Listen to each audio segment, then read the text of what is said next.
Red Gum Country's 3-day 20% off sale this Thursday, Friday and Saturday. That's right, 20% off everything in store. This is the sale you won't want to miss. Selected stock half price. Red Gum Country's 3-day 20% off sellout Thursday, Friday and Saturday. Turn it up. Your Colonel's got the moves with my new popcorn chicken combo. A carton of the Colonel's new popcorn chicken with chips and a Pepsi, all for just $5.95. Alley-oop. Go Colonel. Go Colonel. Hurry to Best Buys this week for the biggest Father's Day bargains in town. Lou, can you get me down from here? 36 centimetre stinging fish, only $29.99. Bye! Famous brand fishing tackle bag, $2.99. Pack of 5 briefs, don't pay $9.99. Our price just $5.99. Look, young guy sports shirts, only $3.99. Wow, Tales on board shorts, $5.99. And famous Blue Max sports shirts are crazy, $12.99. On sale now at all Best Buy stores. Be there. What are you doing? What? You're eating M&Ms. Yeah, so are you? Well, I'm not an M&M. You don't eat your own kind, it's unnatural. Here, give me that. Ooh, I like crispy. Give me the bags.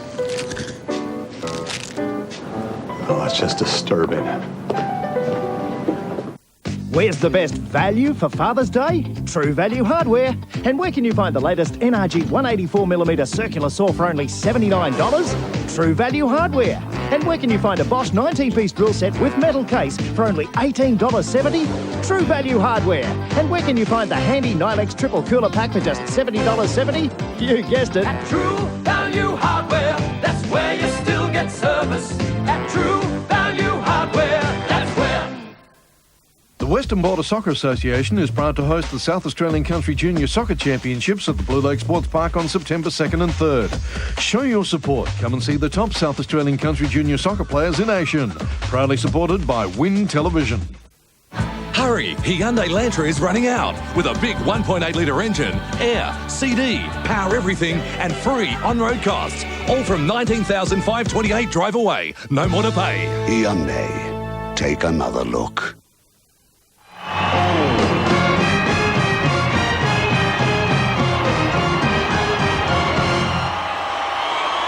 Good evening, everyone, again, and welcome to the grand final edition of the Footy Show. And what a big week it has been in football. Plenty to get through tonight. We'll be crossing shortly to David Schwartz, the Melbourne superstar, sitting at home ready to go for the grand final. Of course, some big news happening not only on the grand final but in the build-up to this week's games, with some dramas down at Tigerland, at Waverley Park and all over the place. So we'll be getting through all the news tonight as well as the teams first up here on the Footy Show for the grand final of 2000. But ladies and gentlemen, please welcome our panel right off the top, the man who was one of the greatest demons of all time, Gary Lyon.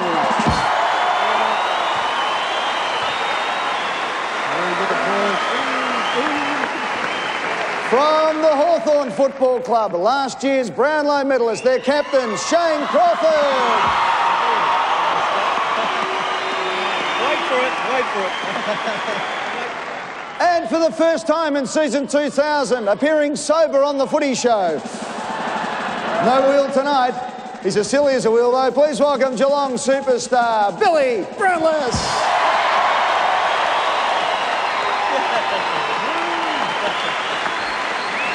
And as always, the 300-game veteran of the Geelong Football Club, Victorian, All-Australian, all-round nice guy. Please welcome the one, the only, Mr. John Sammy Newman!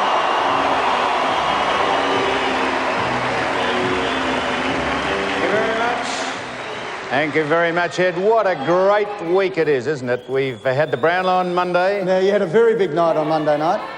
Well, I did have a very big night. I conducted street talk at the Brownlow, Ed, and I've got to tell you, I mean, you're never too old to learn, and Tiger Woods even has a personal coach. He has Butch Harmon, and I've enlisted a new coach who helped me through the Brownlow festivities, and I want to thank him. Who was that? Who was your new coach? Demir Dokic.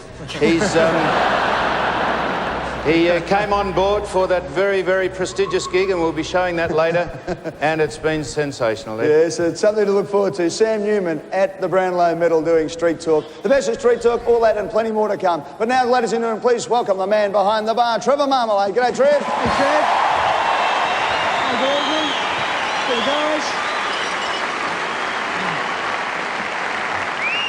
guys. And, no, very nice to be here. Come back from the big Legends game on the Tuesday night. You had a good time down there, Sammy? Oh, just never had as much fun since I went to the all-night dentist.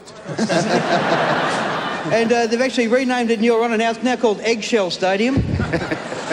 Well, actually, we've got some vision here, Trev. We better have a look at this. Here's Sam, who's been giving it to the goal umpires all year. Yeah.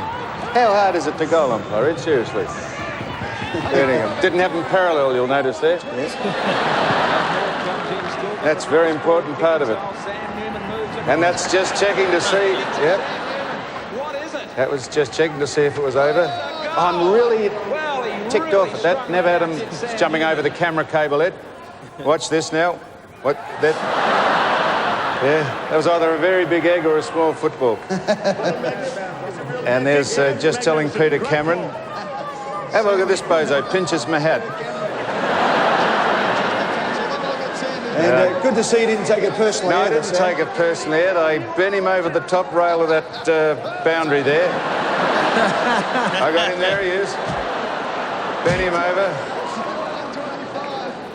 There he is, got the hat back, Ed. It's a very, very expensive piece of equipment. Well, it was fantastic down there, the Legends game. It was great. Oh, very exciting. Trev. Well, I was going to say, I thought Sam was a very strange choice of goal umpire. I mean, here's a bloke can't even see his own car coming at him from 5 metres away.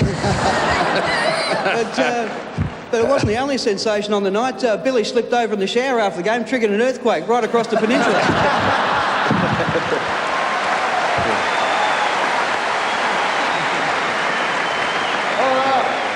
Boys, before we talk about the grand final, some big news in footy today. A heritage listing for Waverley Park. Can you believe this? They're going... Don't clap.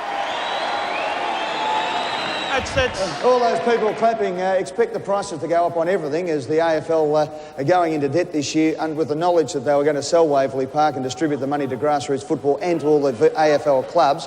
It's unbelievable. There's no games going to be scheduled out there. I just don't know what benefit is there now to have Waverley sitting empty as it is for the rest of all time? How much potentially is it going to cost clubs, Eddie, to have Waverley sitting there? They can't sell it, so what's going to cost? Well, the AFL have said that it's going to cost clubs up to $500,000 a year on lost interest alone. And on what basis did they give it a heritage listing, Sam? You'd be most qualified to speak on that. I would, as a matter of fact. What would this be, Ed? This would be designer council people getting involved in something they know nothing about. No, that's all right. I mean, people can have their say, but the Waverley Park belongs to the 16 clubs, and it's okay saying, oh, it's good for that area of town, but it's not going to help the West Australian clubs, the Queenslanders. It doesn't help anybody who lives out in Melton, for example, trying to go to Waverley Park. It doesn't help anybody around the place. They've made the decision, and that's it. Well, just on that, Ed, we heard a whisper, if we're talking about saving clubs, did we hear a whisper that one of the clubs is in salary cap trouble already? There has been a whisper that the Richmond Football Club has had a bit of salary cap trouble, and there's a fair bit of talk around the place, Gary, that they might have to unload one of their stars. Ooh. Well, we had a bit of a chat out the back, Ed, and who might that be? It couldn't be Matty Knights, you wouldn't get rid of your skip, you wouldn't get rid of Richo. Wayne Campbell probably win the best and fairest. They tried to get rid of him. Brad Ottens, they wouldn't get rid of him, so... Well, they just signed Brad Ottens. Well, Nick Daffy. You're saying they're going to get rid of Nick Daffy? No, but that's a name that you brought up. And also... And Ben Holland, you said. And those two boys, they could go back to Adelaide quite comfortably, I reckon. How much have they got to free up, Ed? I'm not sure, Gary, but the word around is that they'll have to... unload one of their senior players to get under the salary cap for season 2001. This is coming up. And yeah, Nick Daffy, as you said, is a name that's been pretty strong around the football world in the last 12 hours or so. Hot on the heels. And the other one, just for you, Croft, the mail today is that Sean Wren has decided he wants to play for Hawthorn. Why wouldn't he? No, that's news to me, but that's obviously fantastic for our club. So we'd love to have Sean. Who would we swap him for? Do you like Adelaide? Oh, well, if I've got to go, I've got to go, don't I? But no, I think, I don't know who we're going to swap. Hopefully no one that has a big input into... You've got to give something up. You're not going to get him for nothing. Well, not really. He left Adelaide saying he didn't want to play there anymore. So obviously, why not give him a couple of draft picks or something? Because I think our list's pretty good, so we don't need to change it too much. All right, so draft picks, Croft saying from Hawthorn to go to Adelaide. Sean Wren looks like he'll be playing in the brown and gold next year. Before we go to our very special guest, what about a fantastic round of applause for John Farnham? How good was that before? A long way to the top. And John Farnham will be back a little bit later on the show to play another song off his #1 album right around the country, 33 1/3. That's coming up a little bit later. And also, helping with us tonight, the Melbourne Gimignani Orchestra, who are with us tonight. Round of applause for the orchestra. Fantastic. Great to see them. All right, let's get into the grand final. And it gives me great pleasure now to say that we are crossing live to the house of one of the powerhouses of the Melbourne Football Club. He's going to have to play some strong football on Saturday to crack a few Bomber heads if the Demons are going to win. And the man in question is the Ox. And he's with us right now. Let's go to David Schwartz. Schwarter! And joining Schwarter on the couch, Brent Gergich and Alistair Nicholson. Good evening, fellas. How do you feel going into the grand final, Schwarter? Oh, certainly a little bit confident. We've been in pretty good nick the last, 10 or 11 weeks now, and our form's been pretty spot on right through. Our injuries are very limited, and we're pretty confident. Now, David, at what stage do you think you might have the guts to hold the ball into the air with a view to saying to the Essendon side, I'm going to stick it up here?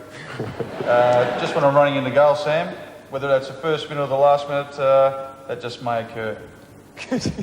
Schwarter, can I just ask, what have you been doing all week? Is there anything in particular? Oh, not really. Had a bit of a punt yesterday and the day before. I'm moving out of here actually and moving into South Melbourne, so moving a bit of furniture, but just staying pretty low key and just talking to Gary Lyon about tactics for Saturday. What price are you for the Norm Smith medal, Schwarter? 40 to 1. Have you taken the 40 to 1?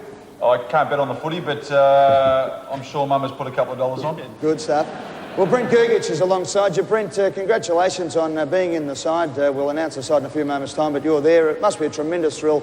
And, of course, a great challenge coming up against the Bombers. Yeah, there's a lot of young blokes in the team, and we're all just thrilled to be out there. And hopefully if a couple of us young blokes can pull our socks up, me and Nico maybe, we're in with a big chance. Yes, and Brett, just how has it been after Monday night's Brownlow medal win to Shane, and congratulations. Has it been a distraction or has it been a spur for the Melbourne Footy Club? I think it's really going to spur us on. We're watching it here and, the boys are almost in tears, but I think we've gotten over that now and we're really just concentrating on this Saturday, and we're going in pretty confident, and not many people have probably given us a chance, but we're young and enthusiastic, and hopefully we can get over the line. Now, Alistair, do you get nervous before just normal games? Yeah, yes I do, yeah. Yes. Do you get nervous talking to Sam? Pardon? Do you get nervous talking to Sam? I do a little bit too, yeah. Is that Alistair? Yeah.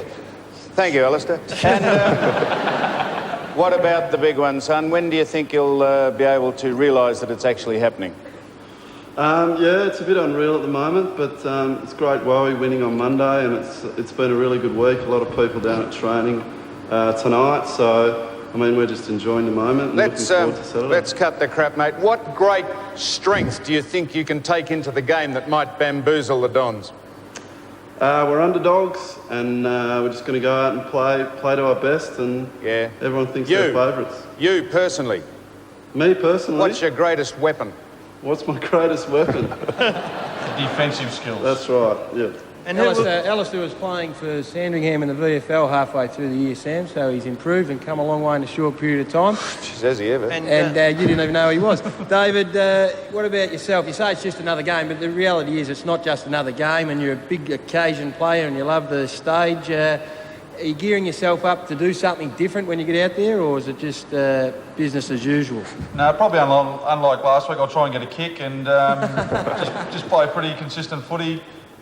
Use my body as much as I can and create opportunities for our little players like Farmer and Roy Williams and the Liam Shelleys and so forth. Well, Schwarter, obviously the Bombers are going to come out and go pretty aggressively at Jeff Farmer. There's no doubt about it. He's the match winner for your side.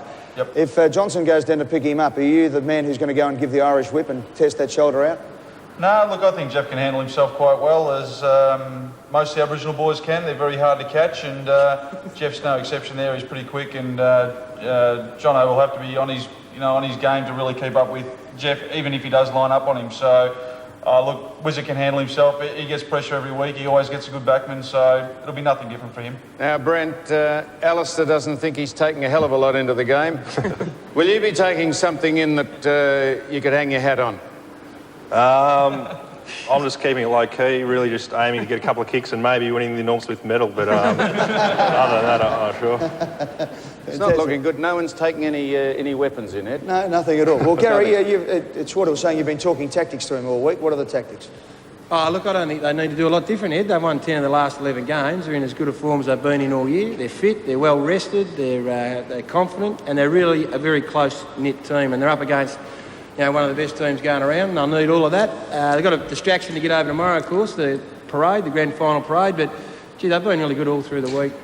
Could I ask you a serious question, Gary? You're telling me that the boys are confident, are you? Yeah. They're playing probably the best side that's actually been put on a football ground in 100 years, and you're saying they're confident? My word, I am, Sam. They are very confident in each other's abilities. Yeah. And they're... What are they confident of? Well, I've just told you, stupid. They won 10 of the past 11 games.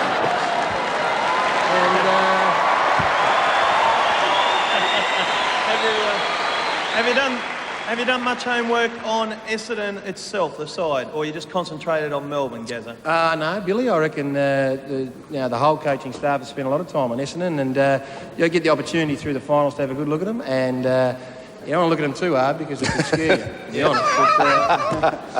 But, I think we've got them. Mind you, Gary, Sam has got a point. I mean, Essendon, they're probably the best side we've seen since, North Melbourne of '99.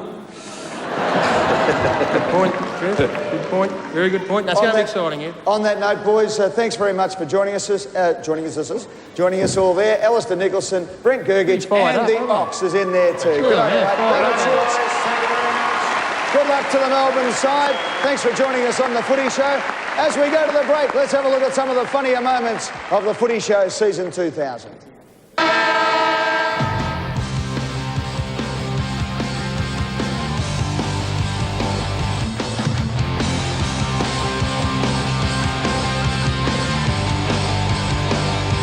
Can you hear me? Yes, Sammy, I can hear you. And I never ever thought I'd hear myself say these words. I can't take any more headache. How are you, mate? I'm well. And Bucks is okay now? Everything okay? Bucks is okay, I know he hasn't mentioned the F word all this week. Finals. Yeah. Sorry I'm late, Eddie. Had a conference with the missus. How old does the kid be before you bang a bolt through its whizzer?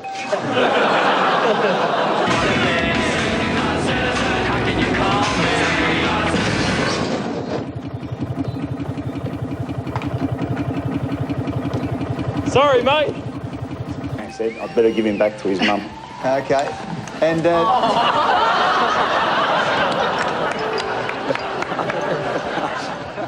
You get 2 weeks for scratching, you get 1 week for belting someone. So, what would you rather do? May as well belt him, walk straight off. You don't.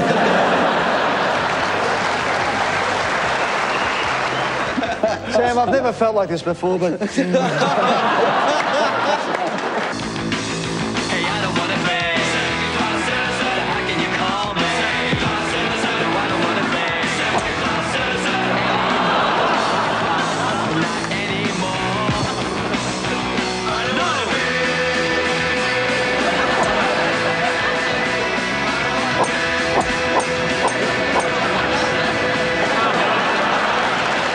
Side, mate. Look, I've got to say, I'm feeling a bit sorry for you at the moment. You've lost 8 in a row. You got Rocker in the reserves. You got Buckley out indefinitely. Colonial, there's problems. I mean, you got that many headaches and you can't even take a Panadol.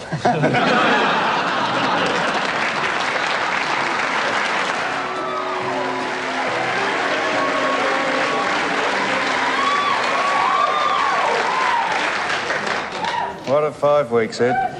I suppose it had to end, but what a 5 weeks it was, right? Wasn't it sensational, mate? Lion gets around him easily and kicks to Lion. Lion marks and gives it off to the running Lion. He spotted Lion on the lead. Lion!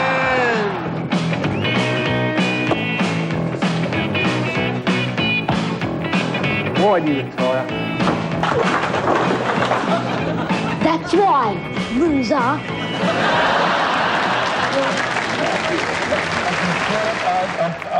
I think she's going to blow it.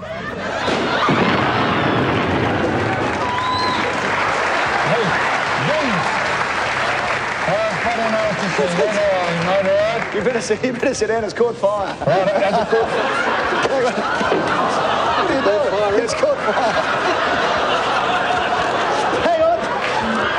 Hang on, Sam. I'll give myself mouth to mouth.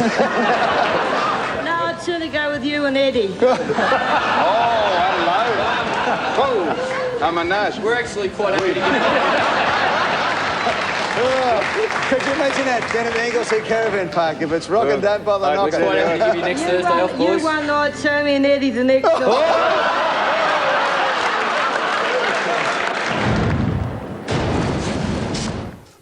Someone. The first platforms and get ready for the musical event of the year. It's the Footy Show ABBA Musical Spectacular with all your old ABBA favourites from 710. Change your mind on the first in line. Hey, I'm still free. Take a chance on me. Ian Collins and the staff at Colonial. Can't you hear me calling? Can't you hear my SOS? Portaloo, Colonial needs you, Portaloos. Kevin Sheedy. I am the dancing sheets. One defeat and nearly 53. Eddie Maguire. Oh no, and there's another loss to Collingwood. Mamma mia, here we go again. Bye-bye, Brownie and Francisca. Anthony Koutafides and Sam Newman. Money, money, money, always funny in a rich man's world. Rockin', mate. Matthew Lloyd. And I say thank you for the footy, too long and shady. Thanks to all the goals you've given me. And West Coast. Can you hear the drum Fremantle? You haven't seen the final since you started in the league. Dermot Brereton.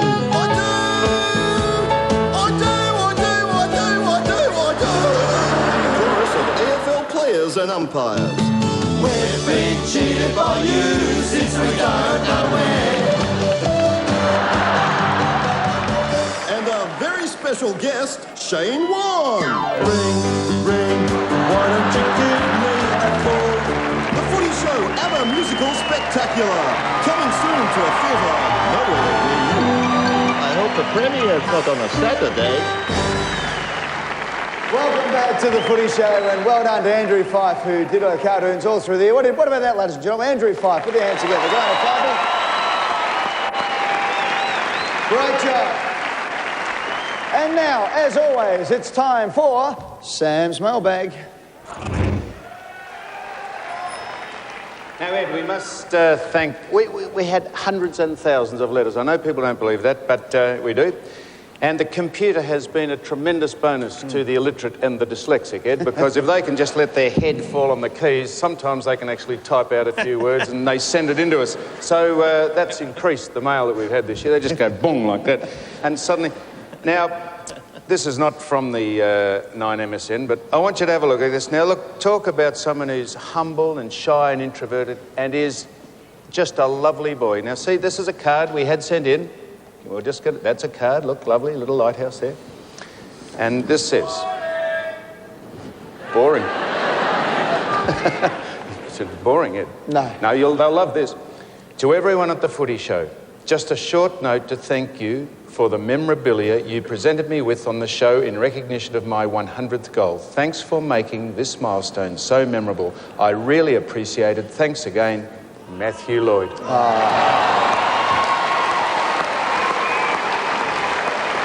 Could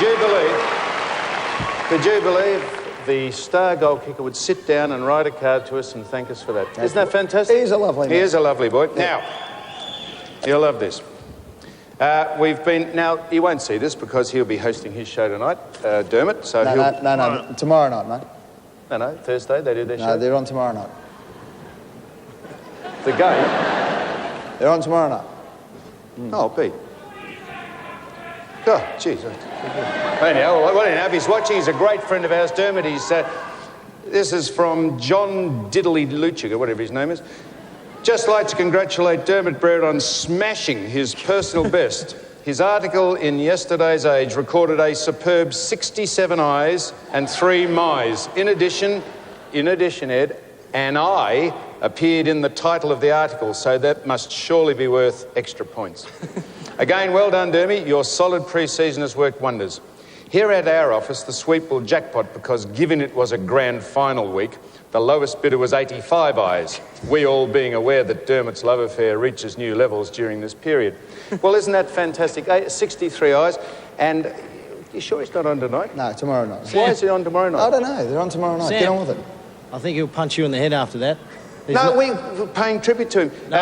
I think, and this is another bloke, Paul Melville, I think he has blown his record, as Rex would say, to the Scheisenhausen. So he's got a high water mark, Ed, and do you think he'll punch my head in? Yeah, you're dead certain. Another one.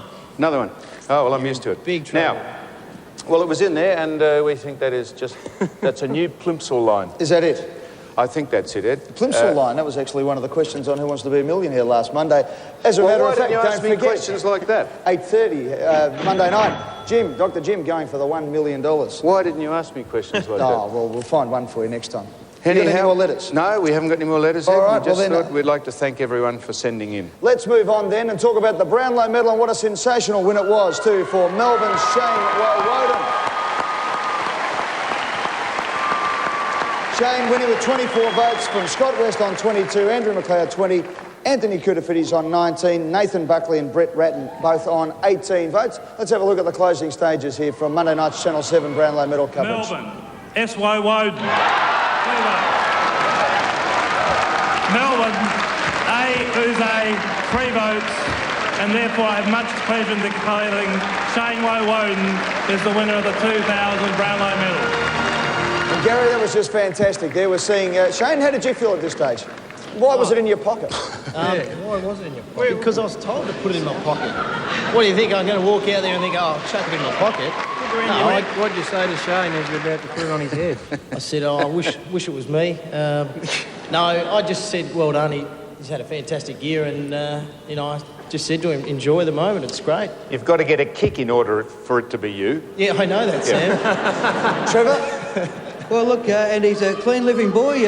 He doesn't drink at all. And but notice that Sammy on the night you picked up the slack for him, as we'll see later on. And also meant Richmond showed no interest in him when he was trying to come over from WA. Now, Gary, what about the night for the D's?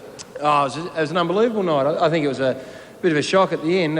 Certainly halfway through the night when you had 15 votes, we all started to get excited. But I wandered in and just jumped on the bandwagon, Ed. I wasn't invited, but once you got in there, you realised how big it was and how important it was. I thought he handled himself beautifully, and he's a wonderful young man. And again, on Saturday, he will do justice to himself and the club.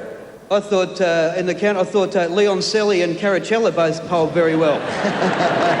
Actually, I know Wayne Jackson's copped some criticism for it. They should get Rex to do it, shouldn't they? Carlton Esner, 1 vote to the Bolt, 2 to Not a Well Man, 3 to Koutafidis. So I reckon Wayne Jackson did a pretty good job the other night. We bagged him last year, but he did a pretty good job. Only a couple of mistakes. So well done to Wayne Jackson there at the AFL for that one.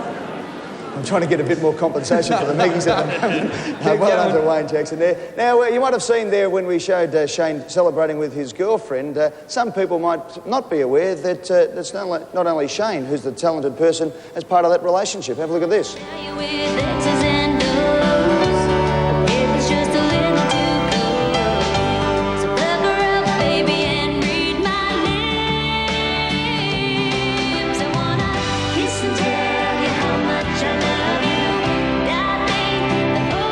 That's Renee Stewart, the 24-year-old girlfriend of Shane Woden, who has had singles on the country charts here in Australia. So let's introduce the 2 women in Shane Woden's life, and that is Renee Stewart and his mother, Kathy Gregg, who's with us tonight.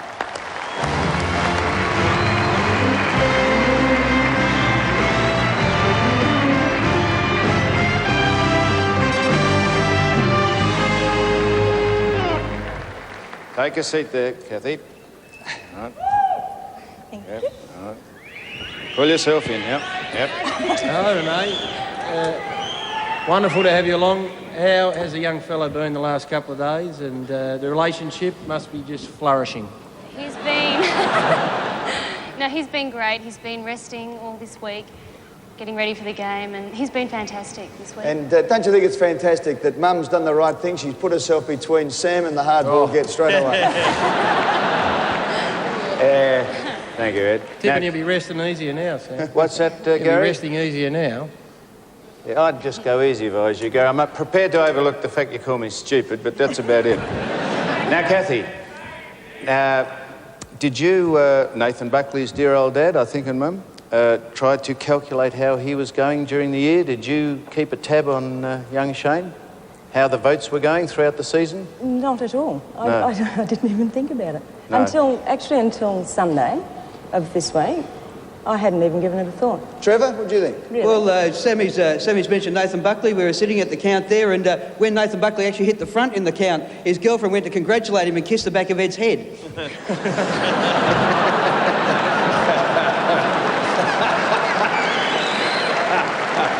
That is so stupid, Renee. Now, do you think, did you chase Shane for what he does, or do you think he chased you for what you do? No, I think we got together because... Where did we get together? Okay, it was 97. My brother was sharing a house with Shane. And then he introduced me to Shane, and we were good friends for a good 12 months. Oh, and 12 months. We've been together ever since. And it's good. Yeah, 12 months we were best friends. And ever since we've been together, it's been great. How did it become more than best friends? Why did it suddenly burgeon into... That'd be too much information. Too much information? No, but it's been good. You probably don't need the answer to that. So. Kathy, it's a fantastic story. I'll just move away from this one. Good idea. A great story, Shane. How did he feel as a young fellow being overlooked in the draft? I'm sure there's a lot of kids out there who might have been overlooked and their football careers have foundered after that. Tell us a little bit about Shane's determination. He was devastated after that first one. No, not the first one. The first one, he put himself in there to get his name into the draft sort of thing. The second one, he was devastated, totally. But he refocused and got on with the job. And Renee, the country music, how's that going? It's going great. I love singing. It's what I've wanted to do ever since I was a little girl. Does Shane go along and watch you? He has actually. I've done a couple of shows in Melbourne and he supports me, and I support him outside football as well as with his footy. Oh, good. Very talented to sing two types of music, country and western. Stupid boy. Somebody was going to do it, it's just a matter of who. Now, Kathy, a friend of mine who's actually on one of my tables here tonight tried to tell me that your name is actually Woewooden. That's not right, surely. Don't tell me we've been calling Shane by the wrong name. Is it Woewooden? No, let's stay with Woewooden. Stay with Woewooden. Yeah, what is Woewooden? Where does that come from? It's Ukraine. Ukraine, is it? Yeah. Well, it might be Woewooden over there, but Woewooden here. I don't think it's even that over there. There's J's and Y's and all sorts of things in it over there. Yeah, no, let's go down another track with that one. All right, well, if you want to go down another track and claim some of the glory of Shane Woewooden's win, have a look at this. This is the Shane Woewooden limited edition Brownlow jumper. $795 plus GST. Now, there's only 10,000 of them, there's only 122 available, and you can buy them from the Melbourne Football Club. They're autographed by Shane, and this is the first one, and the Melbourne Football Club have said that we could not donate it, to present it to you. So, well done, Kathy. So, there's the first presentation, the Shane Woewooden jumper to Kathy. And Renee, I'm sure you've got a couple.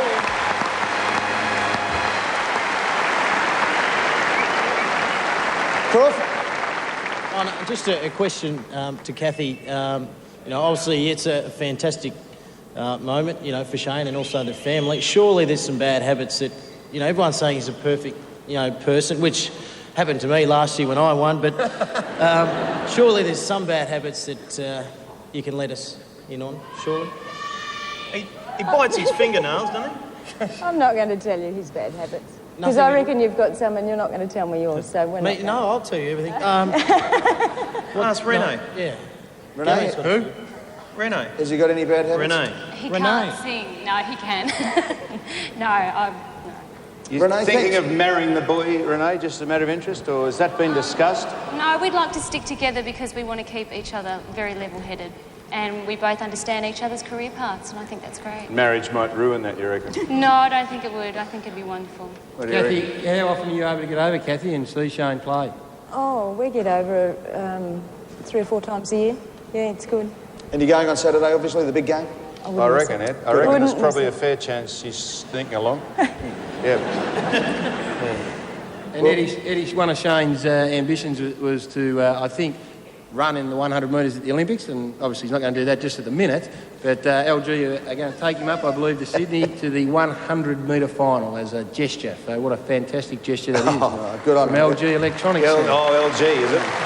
Yeah. Well, if that's the case, let's hope they fly Emirates up there then, Gary, and if they want to book, they can use the Primus Telecom. But girls, thank you very much for joining us. To Renee and Kathy, congratulations. Yes. Do you want to send a message to Shane? Down there, camera, right down there. Send a message to Shane now, sitting at home. She could sing Okay, it. Shane, if you're watching, your lovely ladies here, best wishes. We love you very much. Go D's. Yeah, that's it. Go D's. Go D's. What about a couple of bars? Have you got a favourite quick tune there? Hang on. Renee, you... A quick tune? Yeah, quick Okay, here we go. It's a grand old flag, it's a high-flying flag, it's the emblem for me and for you. It's the emblem of the team we love, the team of the red and the blue. Every heart beats true for the red and the blue, and we'll sing this song for you. So all acquaintance be forgot, keep your eye on the red and the blue. Yeah. That's me, Shane.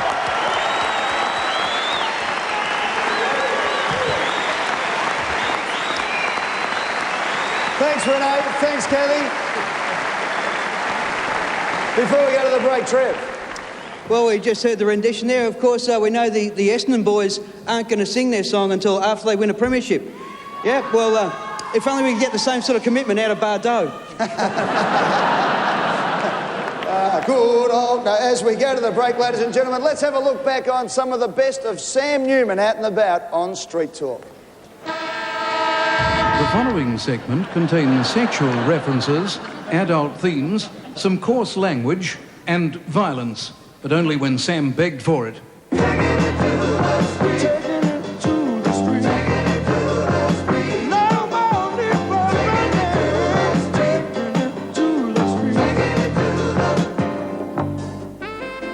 I'm actually looking to go to the opening game at the Docklands with someone. Would you like to come with me? So, darling. We clashed headgear then. Would you like to come? I will. I'm a life member of the AFL and I can get in on my gold pass. I think they'd be delighted to see you and I there. I'm thinking it would be a great thing. Are you on a float tonight? No. What's your name? Windy. Rindy? Windy, yeah. Well, what a coincidence. My name's Randy. Ah, Randy. Rindy Nice and to meet Randy. you. How terribly exciting. Will I give you a hand there? You wish. Hand off, he's mine. Yes. Are you excited at the minute? It's a bit hard to tell under the lap. We've got a little bit of something for modesty here, but not much. Oh, yeah, because you are looking modest. At the back, it's the Give us world's a look. my gynecologist. Give us a- Look at that. Oh, Jesus, that's nothing, mate. Have a look at that. Have you seen a better ass than that? No, I haven't. Hi, Sam. How are you? Congratulations, Daryl. Thank you. We're on the National 9 Network Footy Show, and you're a star, and we only look up to you, and we revere you. And I know you think I'm pissed, but I'm not. 28 years, it's been sensational, and it was great to see you afforded the acclamation of an award tonight. Firstly, thank you for getting that out. No, I'm not wearing any underwear. I can't show you. Well, you can, just No. a bit. It's not on. She's not either. Jeez, looks like a hinterland down there. Well, wouldn't be nice football players out there who'd like be obliging, you know, who'd come along and do the obligatory thing. That would be nice. Another quick look. I'll do the madam. whole team even. You're talking about Al McPherson? Jesus, she's a fair piece, isn't she? Sam, where's the She's a wheel? fair- Where's the wheel? I want to spin the wheel, mate. I got a feeling it's round your guts, Bill. Hey, I tell you what, there's some talent here tonight, Sam. some good talent. And you would be a fine judge in the state you're in just at the minute. To go over well with the missus.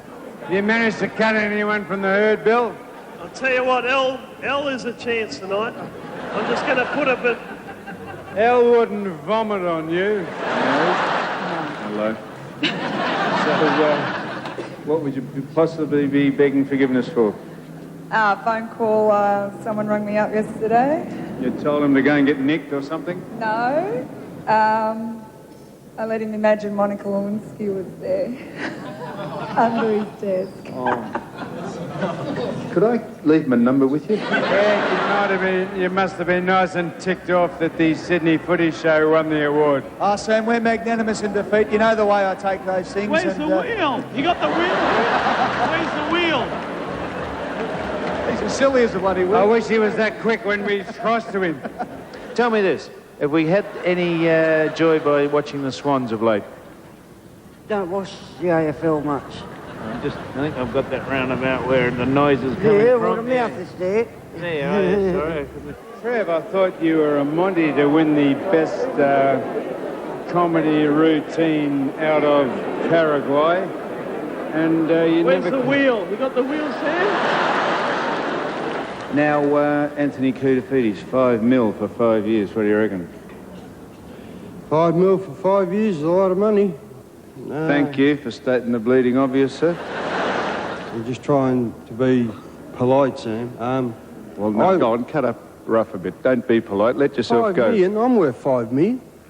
And in what capacity would you be worth $5 million? About 11.5 inches. Has this been one of the most exciting nights of your life? I know. I missed the last Macy Gray, though. I'm very upset.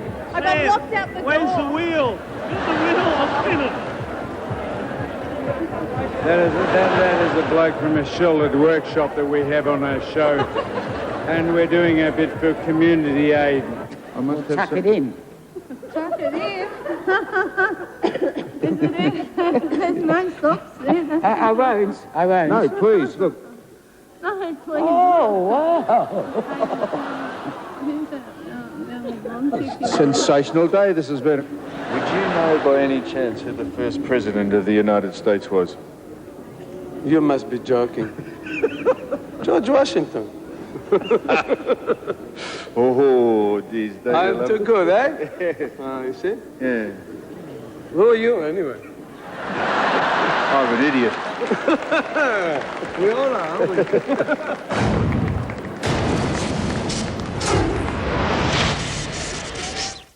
Light up your life, indoors and out, with Creative Lighting's massive stock clearance for 1 week only. Save up to 50% off selected stock. You won't believe the reduction. Some at below cost. We're having a great time. It's that time of year again, and I hear that you want my tip for the grand final. I would have to say, go Bombers. Eddie, Sam and Trev, keep up the great work, and I'll see you all soon. She's beautiful. Welcome back to the grand final edition of the Footy Show. Kylie Minogue says it's the Bombers. Well, now it's time to have a look at the teams. And first up, it is the Bombers. Let's look at the Essendon side. From the back line, Johnson, Fletcher and Wellman. The halfbacks are Hardwick, Wallace, Solomon. The centre line of Heffernan, Masidi and Caracella. The half-forwards are Mercury, Lucas and James Hurd on a half-forward flank. The forwards are Alessio, Lloyd and Michael Long. The followers, John Barnes, Justin Blumfield and Jason Johnson in the side, which is great news for Essendon fans. The interchange, Ramanaskas, Barnard, Buick and Moorcroft. Of course, they won't line up like that. They're just the 22 that are going to be representing the side. The big question mark was over Darren Buick and also Mark Johnson. They've both been given a tick to go through into that side, so that's great news there for both those players. And so no change for the Bombers, although Mark Harvey did say today at a lunch that I was at that if it continued to rain, there might be one late change for the Bombers, and you'd expect they'd probably drop a tall for a smaller player. So there still may be yet some fitness tests at Windy Hill, certainly tomorrow night, and also, well, I don't know, possibly if it rained, boys, who would you say? Sean Denham, I reckon. There are three on the emergency too, we probably should name. Denham, Pryor and Jonathan Rodman. Who would be the tall, though, that you'd drop out? It'd have to be Alessio. You wouldn't drop Fletcher, you wouldn't drop Barnes. So So you're saying if it rains, Alessio's not going to play, Bill, are you? Is that what you're saying, Bill? You've broken the news to him about the weather. I didn't say that at all, Sam. You said that. I said that Mark Harvey, the assistant coach of Essendon, said there could still be a late change, but there's still a couple of fitness tests as well with those two players. Let's have a look at a team playing in their first grand final for 12 years. And hoping to win their first premiership since 1964. From the back line, Walsh, Ingerson, Collins. The halfbacks are Stephen Phoebe, Nicholson and Uze. The centre line of Ward, Woden, the Brownlow medalist, and McDonald. The half forwards, Farmer, Schwartz and Bruce. The forwards are Green, Neitz and Powell. The rucks, White, Leoncelli, Rigoni. The interchange, Gergich, Johnstone, Simmons and Robertson. And the emergencies, Godfrey, Beams and Pitt. And Gary Lyon, give us the truth here, that Ben Beams could well be a replacement if Cameron Bruce doesn't come up. He got around training reasonably well tonight. From the bits and pieces I saw, though, he was still carrying that cork tie. Yeah, he's had a bit of a question mark over him, Eddie. I wasn't at training tonight, but from all reports he got through okay. I guess they're going to give him all day tomorrow and see how he pulls up. But I reckon he'd be 85-90% chance of playing, and probably Beams would be the one to come in if he wasn't to come up. And who will play on James Hird and Matthew Lloyd, Gary? Yes, yeah, it's a very good question, Bill. James Hird is... He's looming as a big danger player. Maybe Collins, maybe Stephen Phoebe. It's a difficult one. And Lloyd, probably you'd reckon Ingerson would get a job on Lloyd. What? Sam, you're on. Blokes rung in from LG and said that is absolute crap. They're not flying... He got it wrong. They're not flying Shane Woden up... No, what I meant to say... Oh, I see. So if you're going to be a smart-ass, Gary, make sure you get it right. They wanted to fly him up, but Tui's had already beat them to the punch. So Tui's will be flying them up, and LG, if they want to fly anyone up... Well, good luck. And of course, the Footy Show is sponsored by Carlton United Breweries. You are wonderful people. Oh, yeah. And they're flying me up, so hello to CUB. I wish. Are they? No, I wish. Anyway, boys, let's have a look at this game. Essendon versus Melbourne. Now, last week, of course, the Bombers, well, they flogged Carlton by 45 points. Essendon have now equalled Carlton's record of 23 wins in a season. They win this weekend, of course, they take the record. Now, fellas, this is the interesting part. Essendon have won 7 of their last 8 against Melbourne by an average of 27 points. Earlier this year, they won by 13 points in a tough game. Round 7, 1999 was the last time that Melbourne has won, and in that bracket of 7 games. Jeff Farmer is the wild card. He did not play against Essendon earlier this year, nor did he play in round 22, 1999, when Essendon won. The last time he did play was when Melbourne won. He kicked 6 goals for. He is the man. Well, he is. He's in good form and he's a confidence player, and once he gets his tail up, he's hard to stop. Who's going to play on him, boys?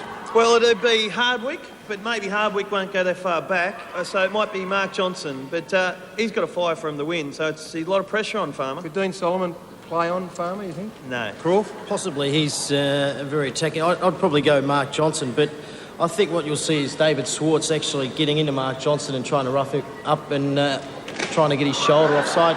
It's a bit of action out there, but quite seriously, Ed, in the last 15 years, I've never got a grand final side wrong at all, and I'm telling you right now, Melbourne have been fantastic, thoroughly deserve to be in the grand final, but Essendon are the best side I've ever played against, and they'll win the grand final. All right, for the D's to win, they will have to perform the biggest turnaround in VFL AFL history from 14th to 1st. It'll be a record, beating, of course, Adelaide's 12th to 1st a couple of years ago.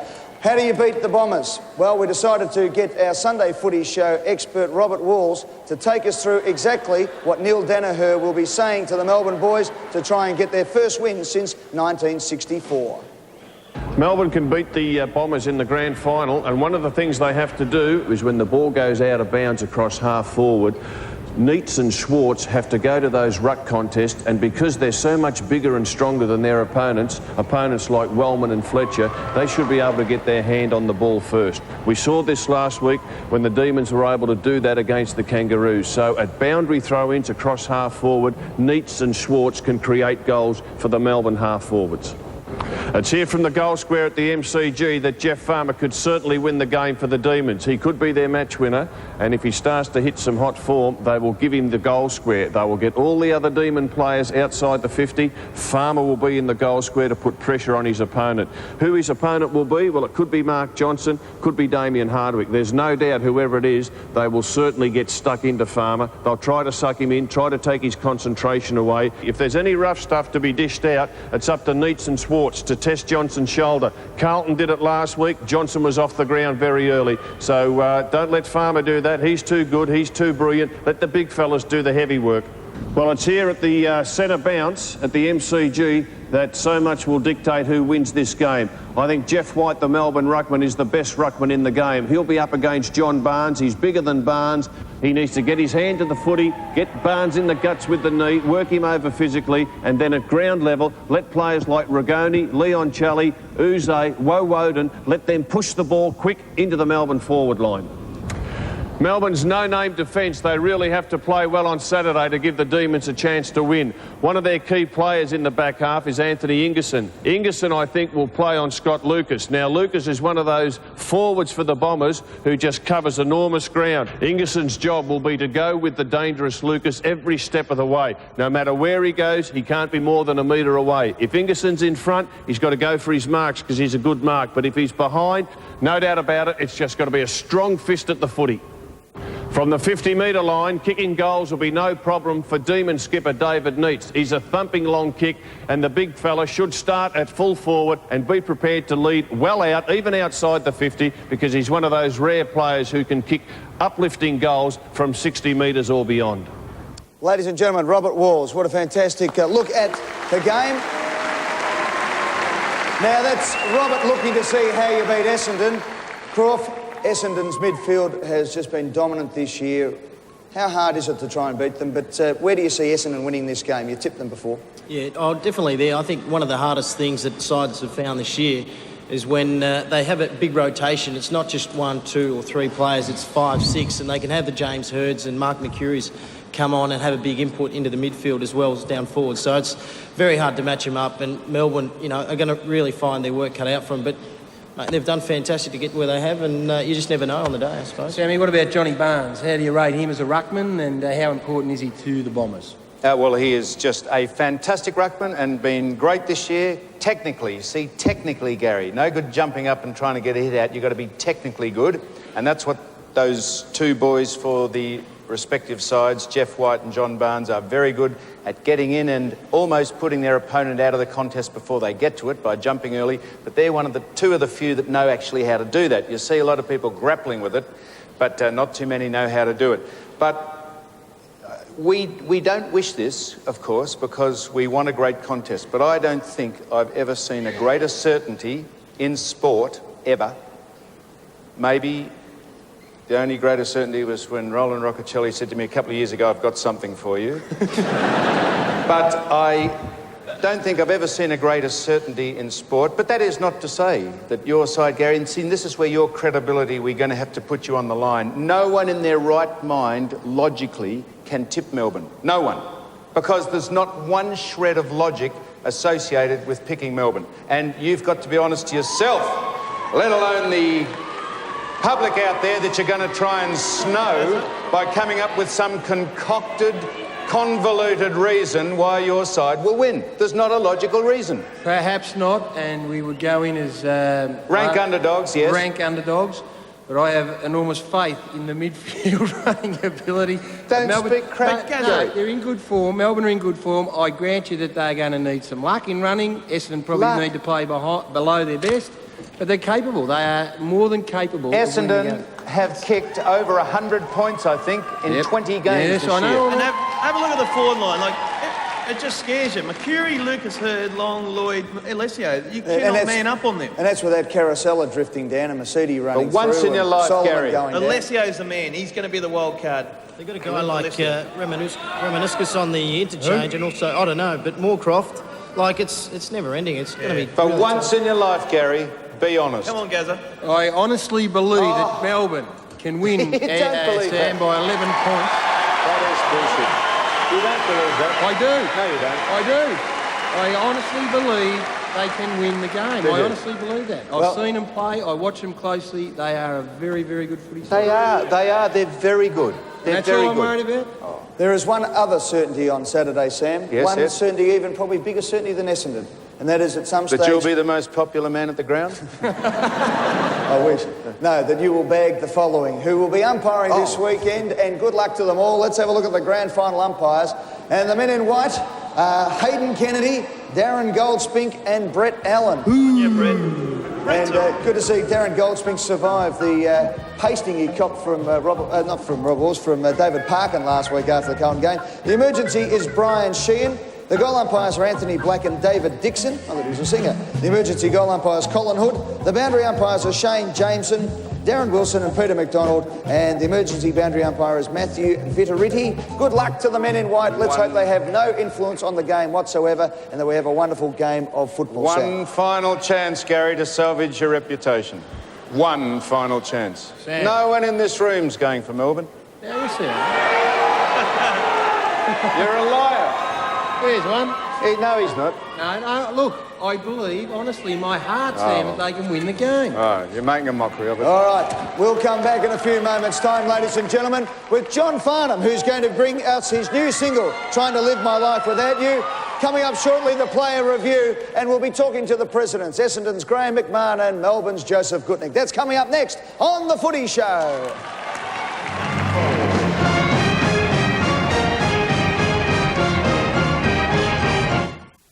For the first time, the world's deadliest crims are travelling by air.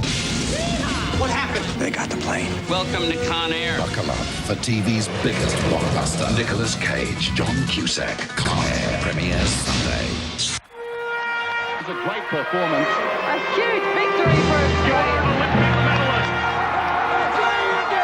The smile says it all. Be there with our star for C7's coverage of the Sydney 2000 Olympic Games. Order C7's Olympic package by September 5 and we'll install you in time for the Olympic Games or your installation is free. Call 132 432 132 432. Let your dad be like Steve Waugh and make him a Mensland man this Father's Day. Bikini and American Blues New Seasons polos and shorts from $24.95. Shirts and jeans from $29.95. Great quality and price at Thwaites Mensland, Wishart's, Tony Egan's and Kennedy's. Jason, why have you taken the real estate industry by storm? Well, without relying on yesterday's reputation, we just get the job done. Speak to the fastest growing real estate business over the last 10 years. They've proven they are a sign of the times. Light up your life indoors and out with Creative Lighting's massive stock clearance for 1 week only. Save up to 50% off selected stock. You won't believe the reduction. Some at below cost. You'd be mad to miss Creative Lighting's massive stock clearance. Hurry, and soon. Turn it up. Your Colonel's got the moves with my new popcorn chicken combo. A carton of the Colonel's new popcorn chicken with chips and a Pepsi, all for just $5.95. Alley-oop. Go Colonel. Go Colonel.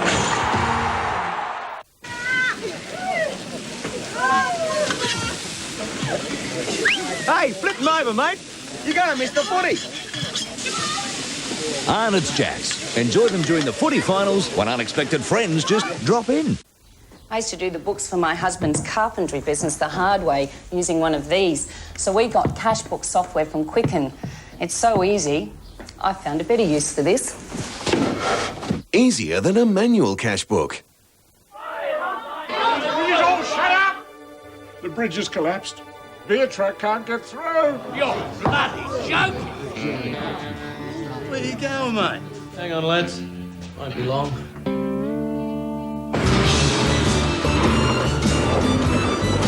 Ford Courier Turbo Diesel.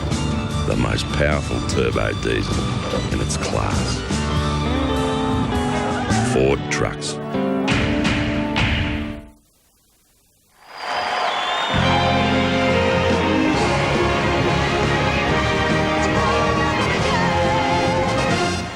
Welcome back to the grand final edition of The Footy Show, and as you'd all know, John Farnham's latest CD, 33 1/3, debuted #1 around the country, has been #1 for the last 3 weeks. His sellout tour, The Man of the Hour, continues to break all box office records, and in fact tomorrow the 4th concert goes on sale here at Rod Laver Stadium. Tomorrow tickets on sale, and also for the 4th concert up at the Sydney Entertainment Centre. They go on sale next Tuesday. John Farnham just continues to break all records in Australian record industry right around Australia, and now here's the current album.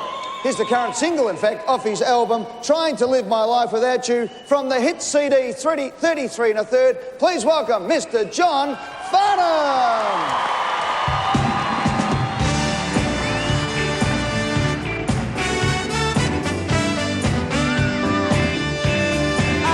Smoking 5 packs of cigarettes a day.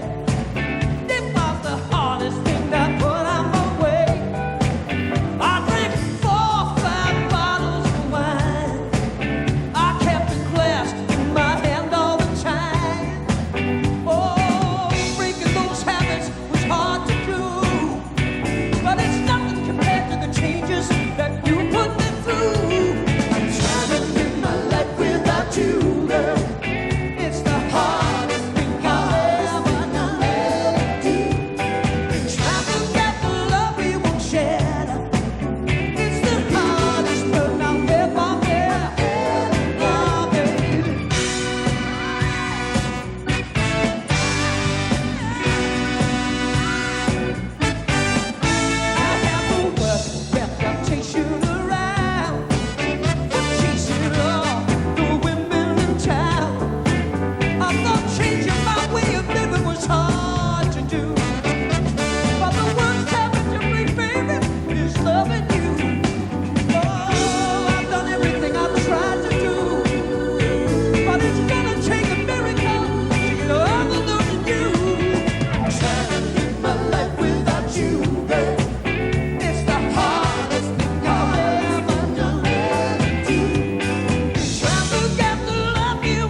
Fantastic stuff from John Farnham. The CD is 33 1/3, Man of the Hour tour, on sale tomorrow in Melbourne for the 4th concert. Sam, what about John Farnham? You're an absolute genius, mate. Now tell me, can you agree with Gary Lyon? Would you be tipping the D's?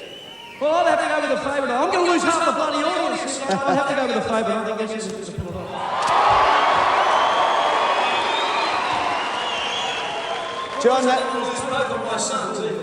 John, fantastic stuff. 33 1/3, debut #1 and right around Australia for the last 3 weeks. I'm a very happy man, Ed. This gives me the opportunity to thank everybody. It's been amazing. Not expected. Greatly appreciated. I can't wait to tour this. This will be fun. It's going to be fantastic. As I said, the 4th concert on sale tomorrow for Rod Laver Stadium right here in Melbourne. John, thanks very much, mate. Congratulations. Put your hands together also as we say goodbye to Billy Brownless, Shane Crawford and the great Gary Lyon. And don't forget, in this week's Footy Record, every Footy Record has got this magnificent poster. Have a look at this. And it's a poster that the Footy Record's put together. There's the AFL. If we can go even tighter, that is a photo of every player who has played a senior game of AFL football right throughout the season. So there you go. They're all in there. Just trying to find there's a good Collingwood bloke. Yeah, there's a couple there. There's none. Shut up. You've been going for a while, eh? Right. They're in there anyway, so fantastic stuff. So that's in the AFL record. Thanks again to John Farnham, thanks to Billy Shane and to the great Gary Lyon. We're going to take a break. When we come back, it's the 2 presidents and coming up shortly, the Footy Review. Next on The Footy Show. Guess they keep shutting in June. Wayne Jackson and Collins, I don't know who to sue. They can't wait till the summer. Folks are willing to stay. It's how Wayne Jackson, colonial no fucking way.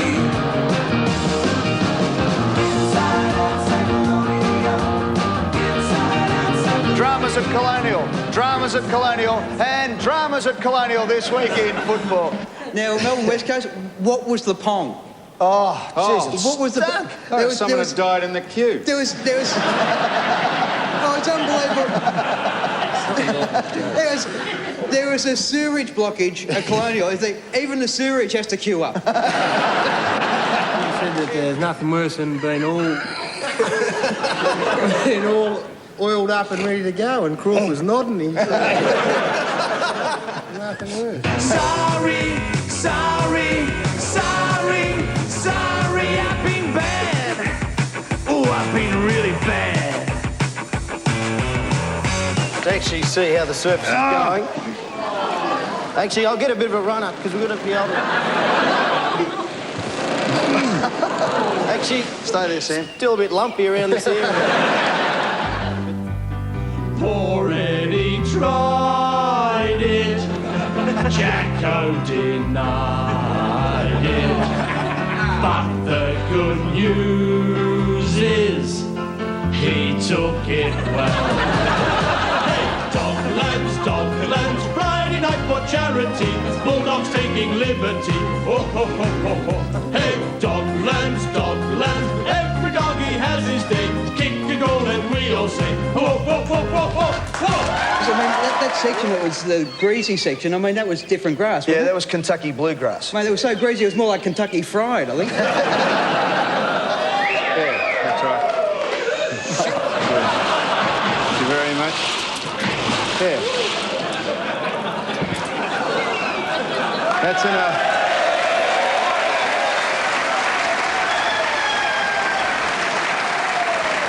I just wonder if both of us are wet. You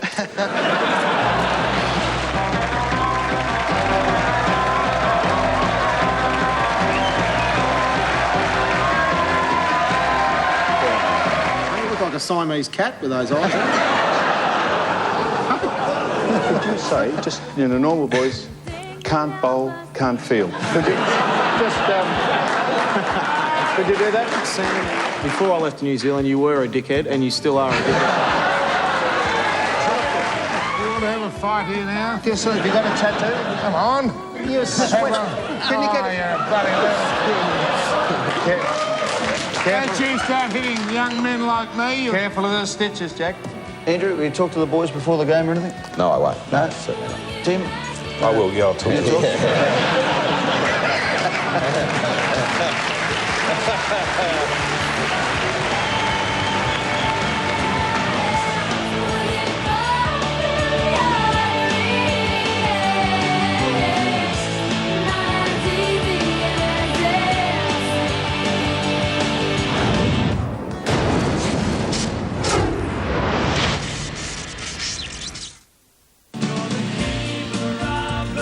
The AMP Sydney Olympic Torch Relay had an early start in Muswellbrook on day 85 and headed for the country music capital of Australia, Tamworth. At the entrance to Scone, the 1,000-horse parade gathered to line the torches route and unofficially broke the world record for the number of horses gathered at the one place at the one time. 15-year-old sports guru Natalie Francis was the envy of all her friends through Scone as well, carrying the Olympic torch with pride. Turn it up. Your Colonel's got the moves with my new popcorn chicken combo. A carton of the Colonel's new popcorn chicken with chips and a Pepsi, all for just $5.95. Alley-oop. Go Colonel. Go Colonel.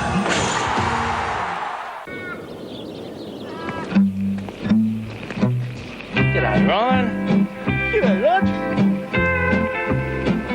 Looks like rain.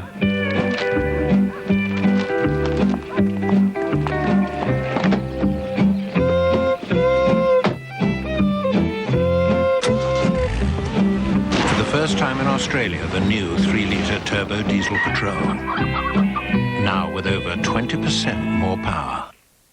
Father's Day is just around the corner, so get into Mitre 10 and save Dad with great gift ideas like these. Stanley 13-piece screwdriver set, $27.45. 1300-watt NRG circular saw, $79. With a new game played every few minutes at your local Keno agent, it's easy to win $1 million with Keno Spot 10. Pay $1, pick 10 numbers, and a few minutes later, Keno!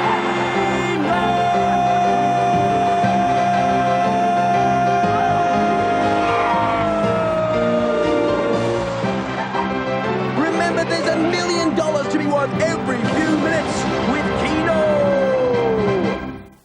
Turn it up. Your Colonel's got the moves with my new popcorn chicken combo. A carton of the Colonel's new popcorn chicken with chips and a Pepsi, all for just $5.95. Alley-oop. Go Colonel. Go Colonel. On your marks, get set. It's time for the C&G 2000 Gold Medal deals. Sprint, ride or jump into Carlin and Gazzard this month and save heaps. For every gold medal placed in the window of a C&G vehicle, you benefit. The more medals, the bigger the discount and the better the deal. Come and see for yourself. Speak to the sales team and you'll be surprised how high they'll jump to give you the best gold medal deal. The marathon's on. See Carlin and Gazzard for a great range of vehicles, including four-wheel drives and light commercials. Go for gold at C&G. Slip in and take one for a spin.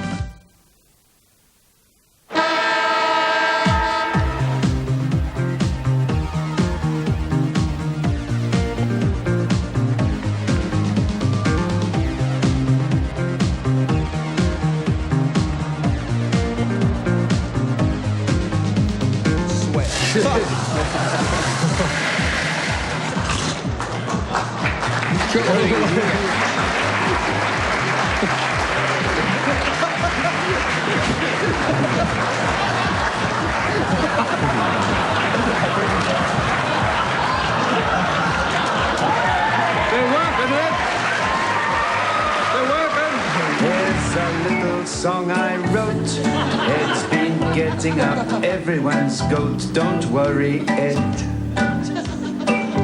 Be happy. Sam, this is Rodney.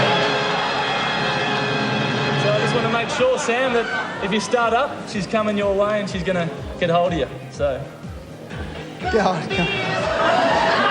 look, I think I think Billy Bass has been fantastic, Sammy, but on behalf of all of us who are sick of Billy Bass,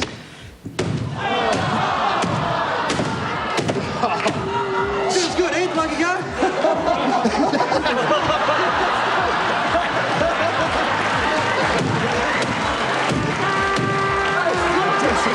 It's still going.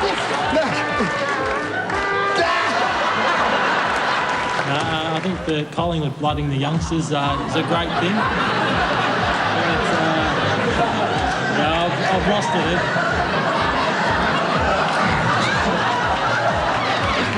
Hey, Trev. Sam, here.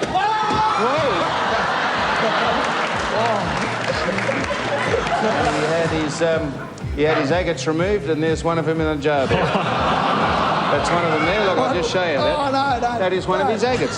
That's one of his agates there. Look. That's one of... You idiots, testicles there. What are you doing? You're smashing the Well, that's desk. it. They're indestructible. That is indestructible, Ed. Look at that. That's a Mr. B.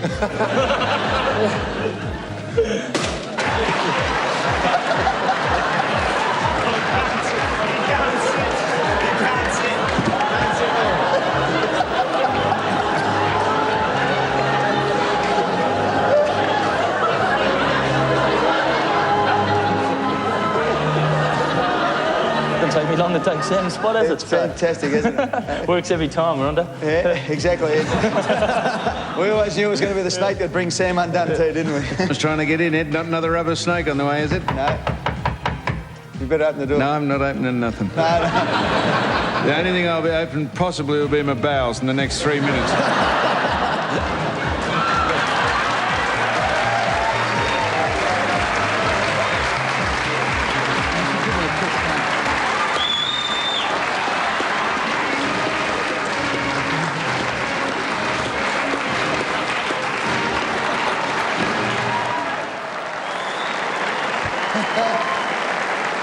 Welcome back to the grand final edition of the Footy Show 2000. The sad thing about that, Ed, is that kid didn't realise that was a bloke he was kissing. That was a queen.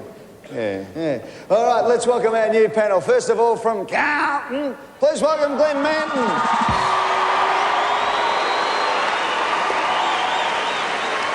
From the Adelaide Crows, he's just handed in his captaincy, and that is the great Bix himself too. Mark Bickley's with us tonight. Go on, Bix.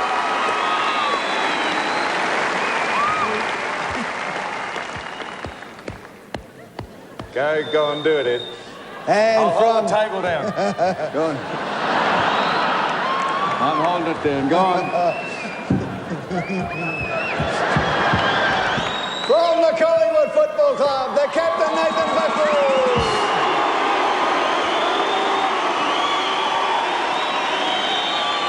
Unfortunately, that's all the cheers there are for Carlton, Adelaide and the Magpies in season 2000. But put your hands together, ladies and gentlemen, and welcome the presidents of Essendon and Melbourne, Graham McMahon and Joseph Kutnick.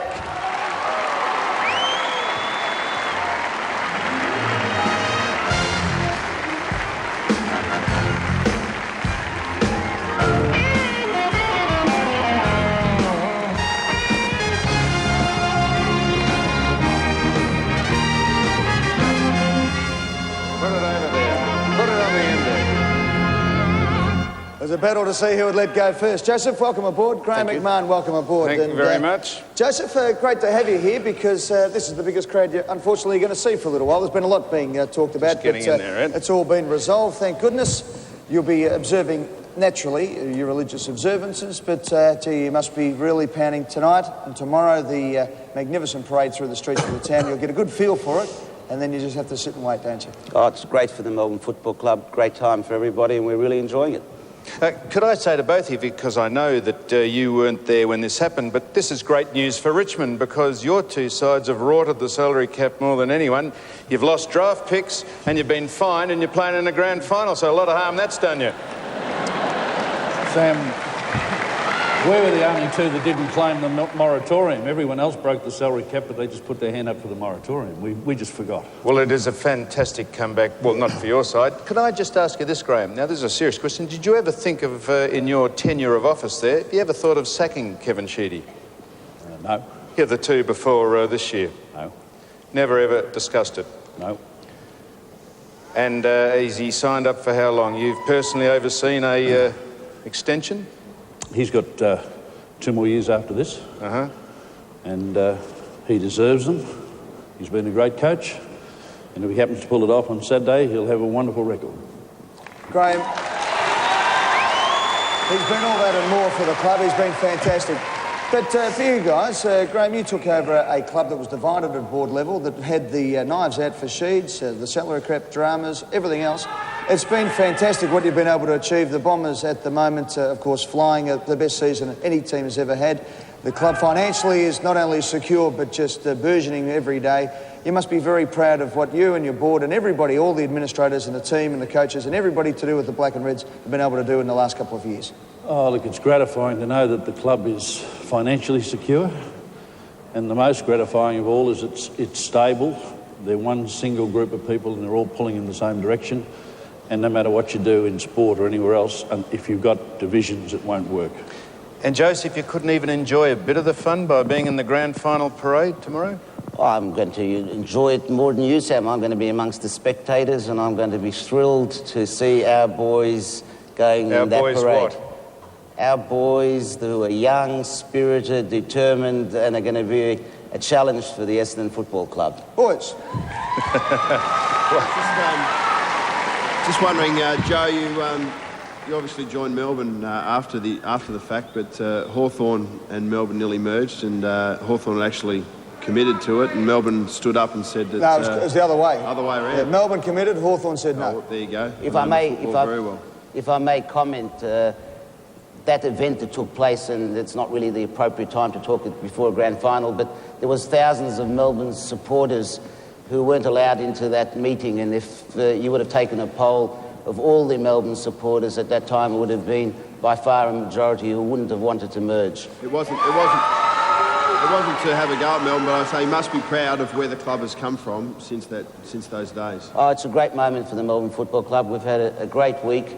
We're enjoying it, and we hope we'll put up a good competitive game on Saturday. Joseph, do you feel vindicated now? Because along the way you've had to sack the coach Neil Baum, the chief executive Cameron Schwab, reshape the whole place, flick a few off the board, including Brian Dixon and a few other people, bring them all back together again, and you're in a grand final. You had to do it, it's been done, and you've got the result that the Melbourne fans needed. Well, I'd like to thank all those people that you mentioned and everyone who's been involved in the Melbourne Football Club for what we've achieved in the last number of years. It's a joint effort from everybody, it's a team effort, and I'm sure we're all proud to be where we are. Mark Brickley. Yeah, Joseph, how much will the result of Saturday's game help secure the financial position of the Melbourne Football Club? Well, we've had John Anderson has already told the journalist that we've had a fairly good year, not as good as Essendon, but we think we'll be in the black this year. So we're looking forward to sustained success for Melbourne in the future, to more members, more supporters, more sponsors, and hopefully this is the beginning of a new era for the Melbourne Football Club, like the 50s and 60s. And how much have you tipped in? How much have you personally put into the Melbourne Football Club? Well, it's never enough. Well, I know that. How much have you put in? Enough. Is it... Millions? Would you have to answer 45 questions on Who Wants to Be a Millionaire to square up on how much you've put in, Joseph? Well, I'd like to be invited on Who Wants to Be a Millionaire. You can get on there, but... a spare million won't do any harm. Fair enough. Now, Graham, you're in the top office and you have nothing to do with the playing side, and that's obviously a given. But how are your nerves, and what does it mean? Just say the side hypothetically stumbles. How do you take that as a... do you think that's a reflection on... It's obviously not a reflection on you, but how do you handle it? I've got a mate who's a fisherman, and I've asked him to park the boat under the Westgate Bridge because I'm going off the top. So it means that much to you? You're nervous? Oh, I'm not nervous, but yes, it means an awful lot. They should have been closer last year, and they weren't. And they've done everything right this year. They are a wonderful football side, and it would be a tragedy for them to miss. Graham, last year, this time last year, you were lying in hospital. You had a personal health scare. You woke up, your wife Glynis came up to you and said, I think after the preliminary final, will you tell me what she said to you? Well, I was just coming round the morning after, and I said to her, what happened? And she said, Essendon got beaten by a point and Kennett got kicked out. I started to laugh because I didn't think Kennett could get thrown out, so I thought we'd won. Couldn't believe it? Couldn't believe it. But it's been a bitter pill to swallow for 12 months now. You're ready to go. This will exorcise the demons from last year, pardon the pun. Oh, I think that was done last week. Yep. I think that's gone.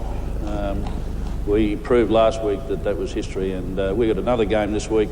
Melbourne have done everything right in the last few weeks. They've been terrific to get to where they got to, and I think it'll be a real tough go on Saturday. Final question from a former Bomber and the man who tried to stick it up the Bombers last year in the preliminary final, Glenn Mann.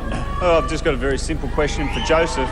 It'd be remiss of me not to ask, Joseph, do you think your boys are in good nick?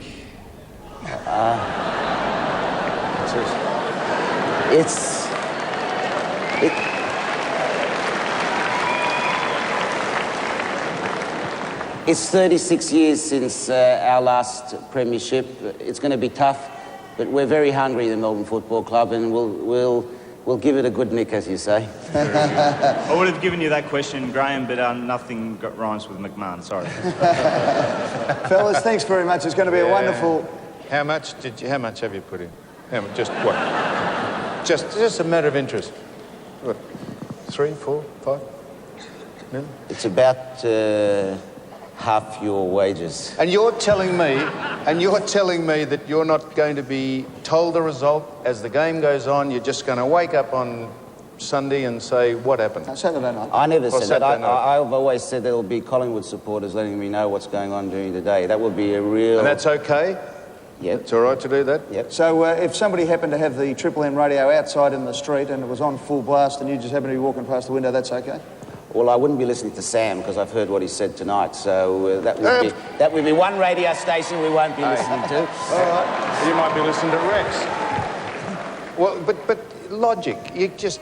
Anyhow, I'm not going on. We're a young, spirited side and we'll give it our best. Trev.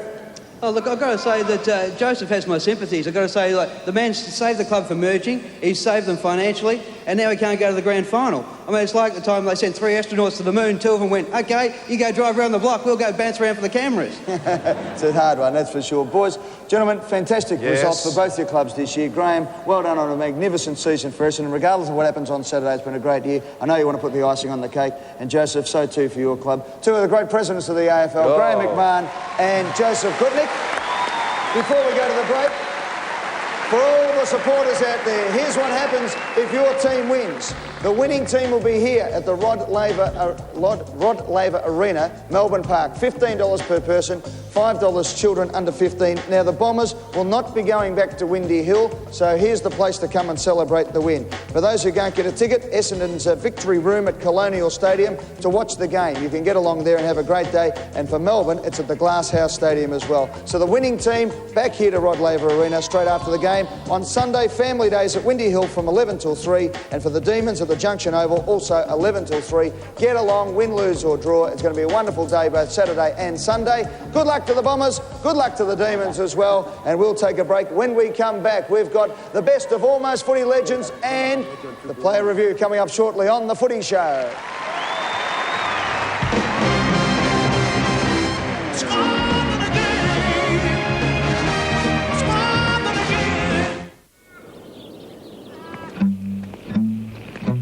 G'day, Ryan. G'day, Rod. Looks like rain.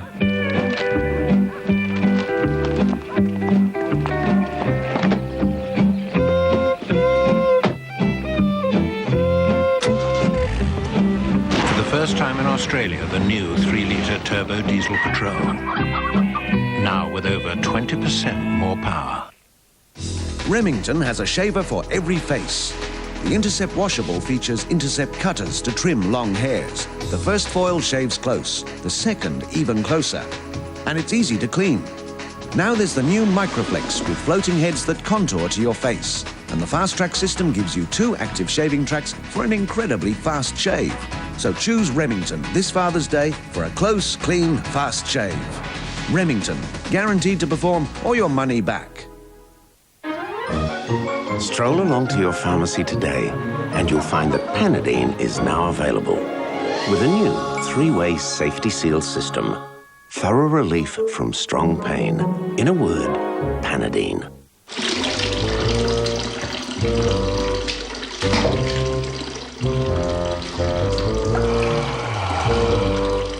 Gas gives you more hot water than you'll ever need. Race into Mitre 10 for a chance to win in our great Ford giveaway. There's a Ford Explorer, XR8 Ute, or one of 40 great prize packs to be won. This Father's Day, if you want to make Dad's dreams come true... We won the car! We won the car! When it comes to finding a hoses and fittings company you can count on, it's a jungle out there, unless you call NZ. Nobody tames problems like we do. When you've got a taste for the exotic East, one bite of a flame-grilled Hungry Jack's satay burger, and you're there. All this for just $5.25. Peanuts, really. The burgers are better at Hungry Jack's. Because Australian car buyers are extra hard to woo, we've now introduced the Daewoo Nabira X Series. Alloy wheels with rear spoiler or roof racks from only $19,550. The Daewoo Nabira X Series. They'll go extra fast.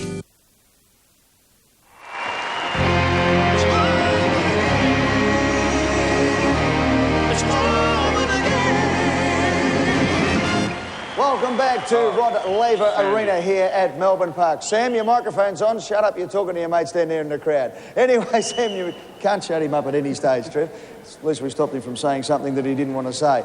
Let's get into it now, Trev, because now it's time for the year 2000 Almost Footy Legends.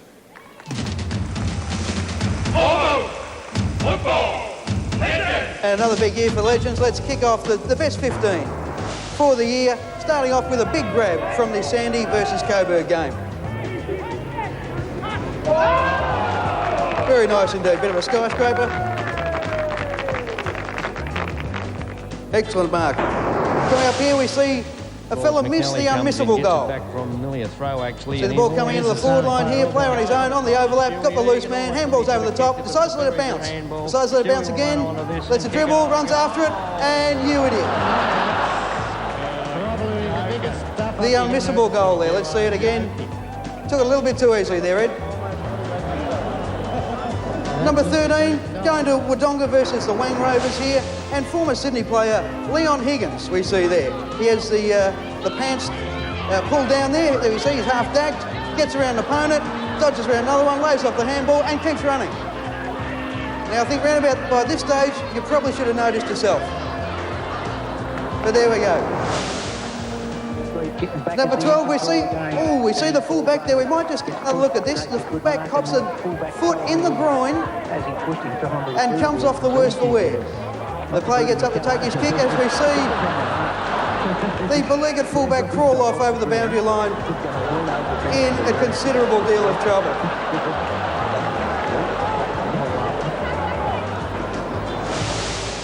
Number 11, it's a classic kick-out situation. Here we go, straight to the full forward. And no 10, but he plays on and slots the goal anyway. From the Williamstown Sandringham game. There we go, straight to him, play on. And there she goes. Now we go to the Women's Football League here. And if you can't grab them by the waist, just grab them by the ponytail. Whoosh. Ouch. Just take another look there, by the hair, and thank you, good night. Looking for another big grab coming up here. Berry versus Loxton. See the player getting up, and not a bad grab at all.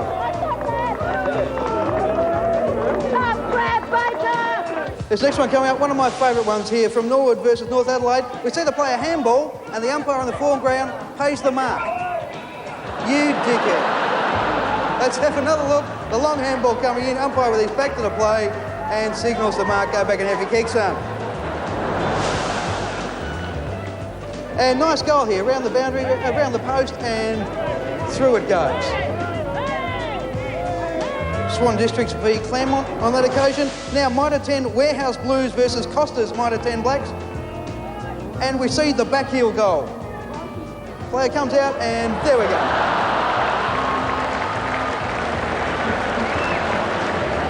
Sorry about the conventional style, and beautifully done. Now, Bendigo versus Gert in the Year 11 comp here, and a player tackles his own man.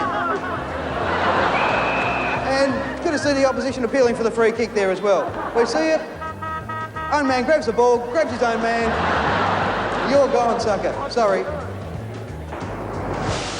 All right, look, another big grab coming up here, and this one's Josh Marnie playing for Williamstown v Werribee. And a good grab indeed. Showing the style that got him out from Collingwood there, Ed. Now we're looking at Glenorchy Magpies versus Sorrel here. 7 bounces from the young fella. There's one, let's count them. Second bounce, player on his left, refuses the handball. Here we go, have another one. Have another one, and inside. Two loose players on the outside there. No, let's just keep going. Have another couple of bounces. Get a shepherd, dodge around the bloke. Good handball off, but no, let's just run straight in and kick the goal.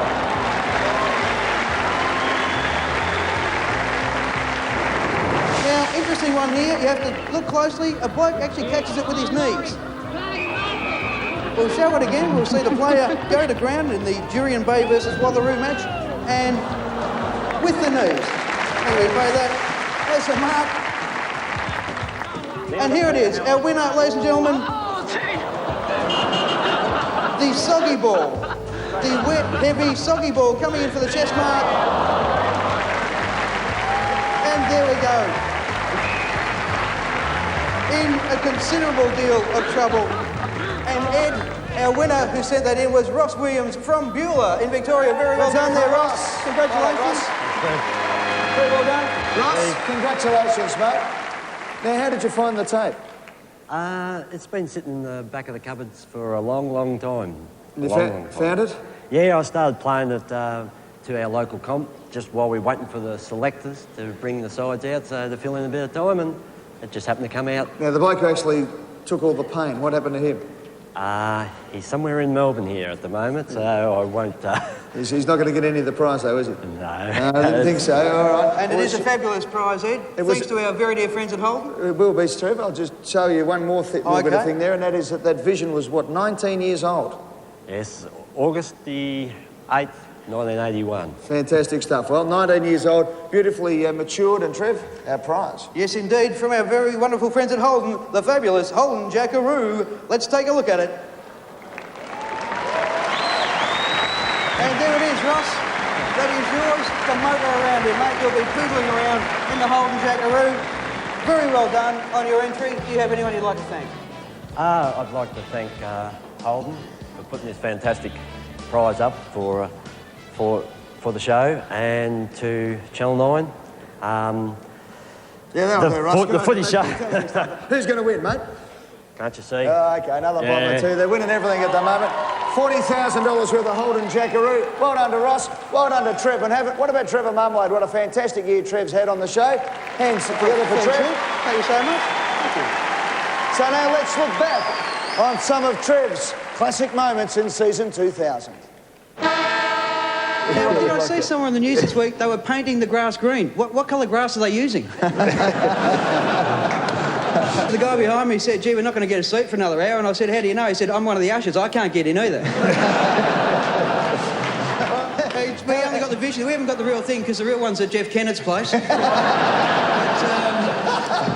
when they do get it back, I believe they're going to hang it in the gallery next to the Weeping Woman. Well, Trev, 8 gems in a row, son. Well, I want to ask Warnie, you've taken up smoking again, mate. Was that the only way you could get off the patches? Actually... You kicked Anthony Rocker in here. Sorry, I'm just keeping a lid on it at the moment. Have a look at him. Have a look at him. How much does he love Nathan Buckley? Look, I want to ask you a question, mate. If you came home and found Nathan Buckley in bed with your wife, which side would you get him?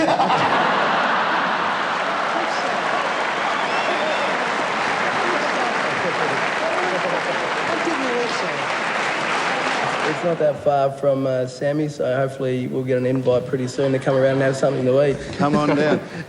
Trev, you don't need an invite, mate. Just drive your car through the front gate.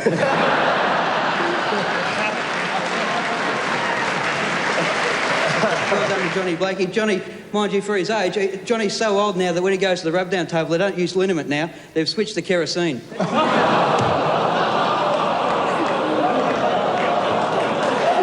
Say, Sammy, you're really pushing it tonight. Be careful, he'll whack you with his wooden spoon.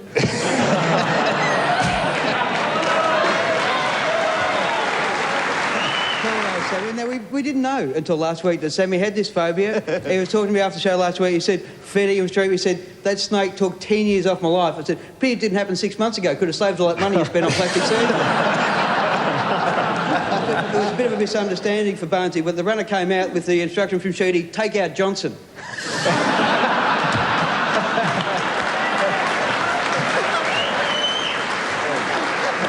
I've got a letter in here from someone said that they heard from a friend of a friend that Sam's using the new super sensitive condoms.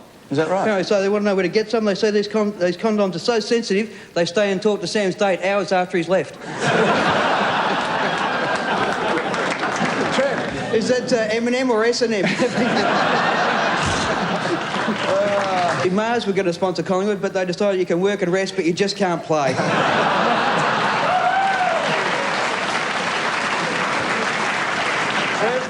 On behalf of the Collingwood Football Club, mate.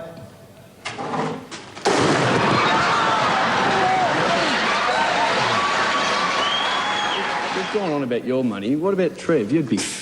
Me? Mate, I broke a vase in the General Manager's office 4 years ago. As soon as that's paid up, I can go.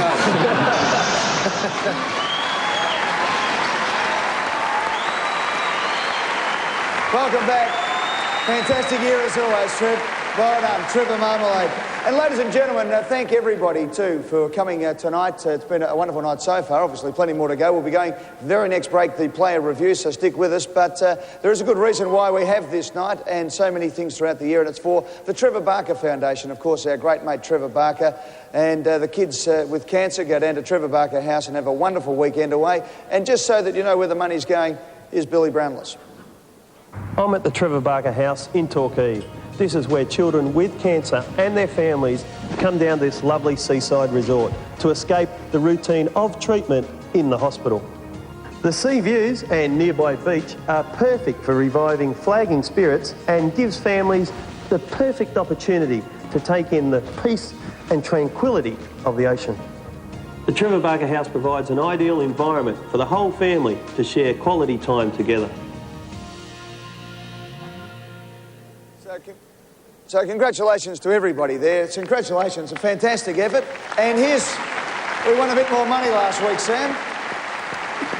You might remember we had a bet on Shane Woden, and TAB Sportsbet have come good with the money. We got $13, we put $1,000 on it, so there is a cheque for $13,000. Thanks, Shane Woden. Yeah, I'm very sorry. I know 7 years, you're far more polished at this than I, but I was speaking down. There's a woman down there from New York. Someone told me there was someone from New York down there feeding, and she's here for the Crown, she's bringing out Havana Nights. Havana Night, it's a dance thing at the Crown. Jono's brought her out, and she's come over early to watch the footy show. There you go. Margaret. Good on her. Yeah. Oh, anyone else you want to send a cheerio to? No, well, is anyone from anywhere around the world other than New York here? Frankston, there you go. That's not around this world, I can tell you.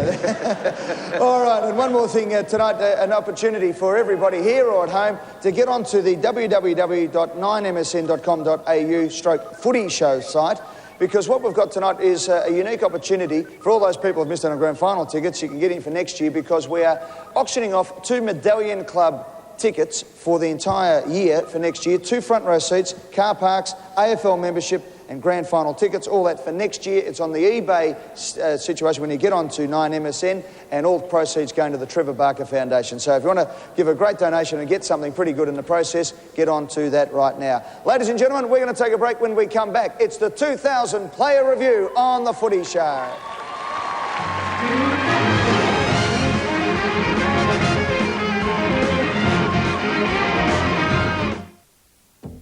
Bonnie Doon.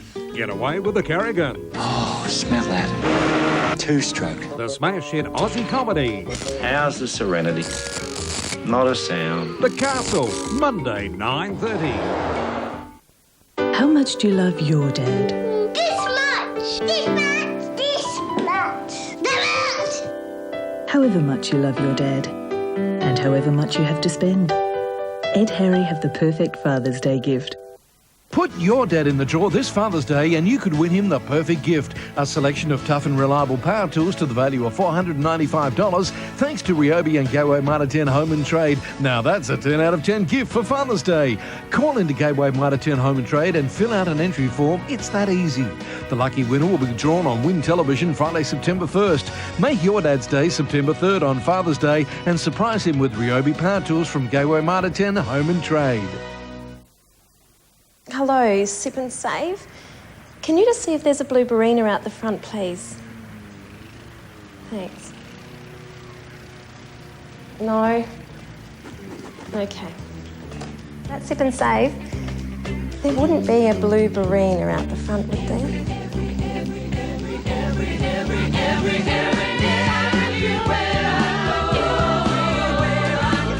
Hello, Sip and Save.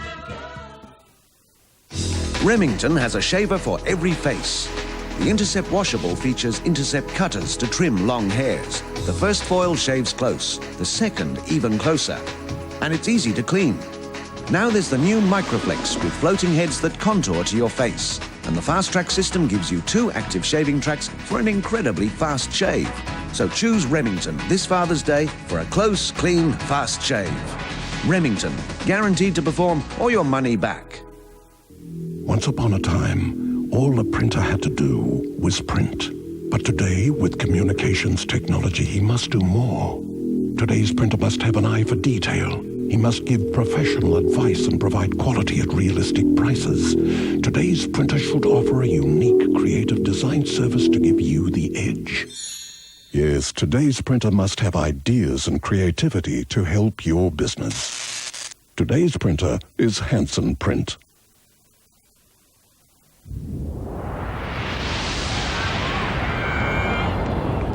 Clever girl, think you are, but you think too much. Shut down, Turner, don't look that way anymore. You did it again. You did it again. Did you listen to me when I'm telling you it's not good for you?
Introducing our Kylies this evening. Doing it again from Geelong, Clint Bizzle, Brenton Sanderson, Cameron Mooney and Simon Arnott.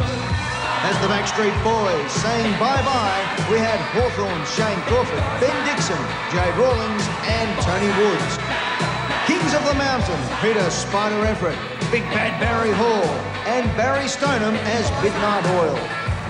Wishing they could turn back time was Gary, Lyon, Stephen Tingay, Paul Hopgood, Damien Monkhurst, Billy Brownless and Roland Roccacelli. Who could forget the legendary Lou Richards, still standing as Elton John?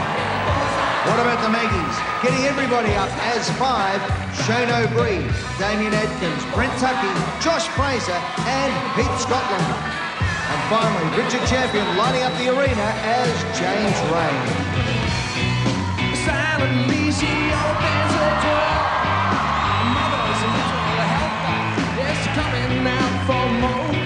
Strategically positioned before the midday show. The back is arched, those lips apart, repeats it blow by blow. Later at the party, all the MPs rave about the Hummers she's been given and the money that they save. To her it is skin lotion, in promotion to that flat surface paradise with the ocean view. What a sing-song dance, what a performance, what a cheated show. Oh no, no, no, no, no. Then the boys light up, and then the boys light up, and then the boys light up, and then the boys light up, light up, light up, and then the boys light up, and then the boys light up, and then the boys light up, and then the boys light up, light up, light up.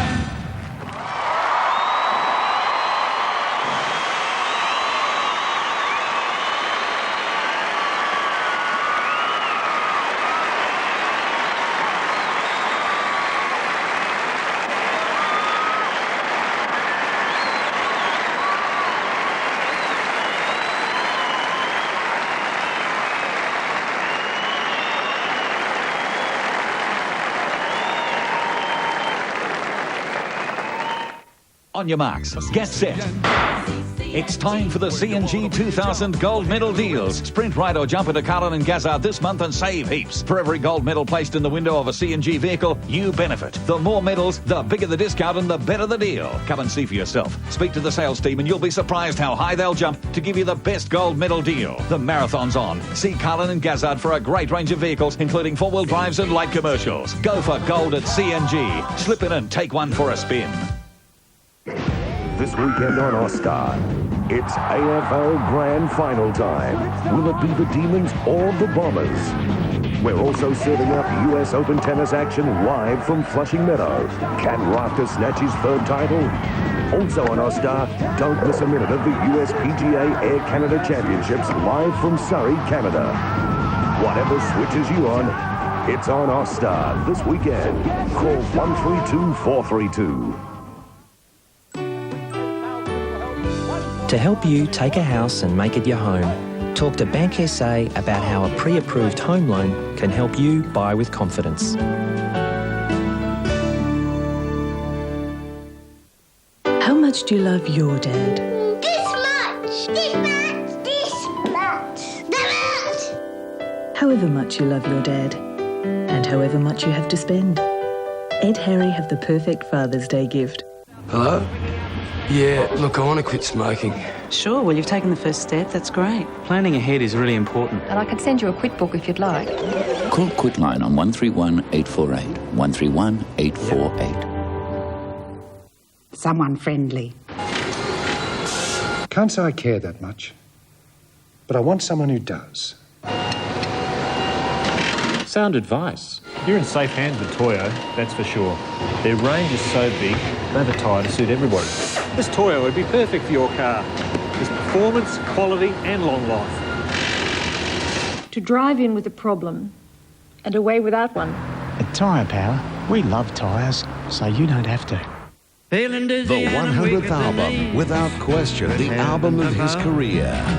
Slim Dusty, looking forward, looking back. Looking forward. broken back. Out now. I'm sober.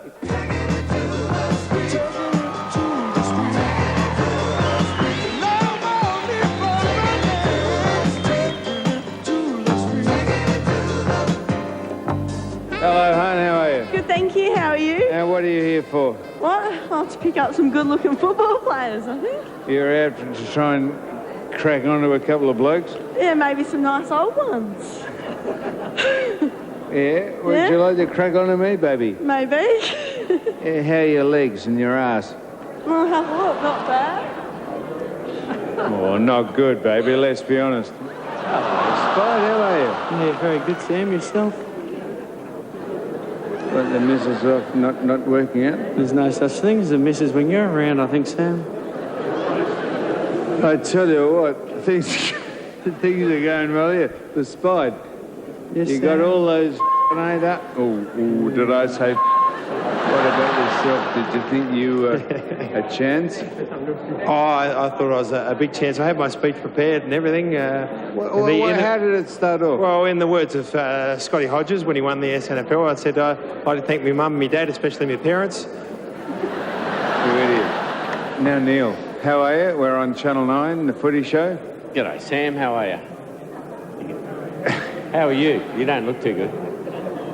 I don't look too good. No, Why you don't don't. I look too good? Keep talking. Which one? Why don't I look too good? You actually always look good, but you don't sound too good. Anyhow, look, Shane, what do you think the quality of a Brownlow medalist should be? Do you really care? No, you don't. Now, what do you reckon, seriously?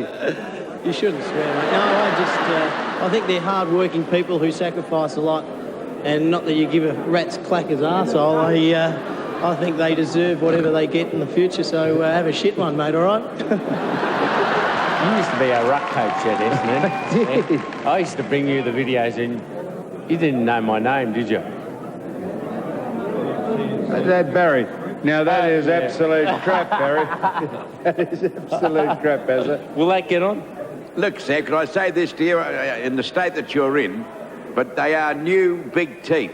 But you can't get your lips over the I can top. split my lips better than you get your lips over what you're doing. I don't know what language you're talking. But as Bob David would say, you have had a good time tonight, haven't you?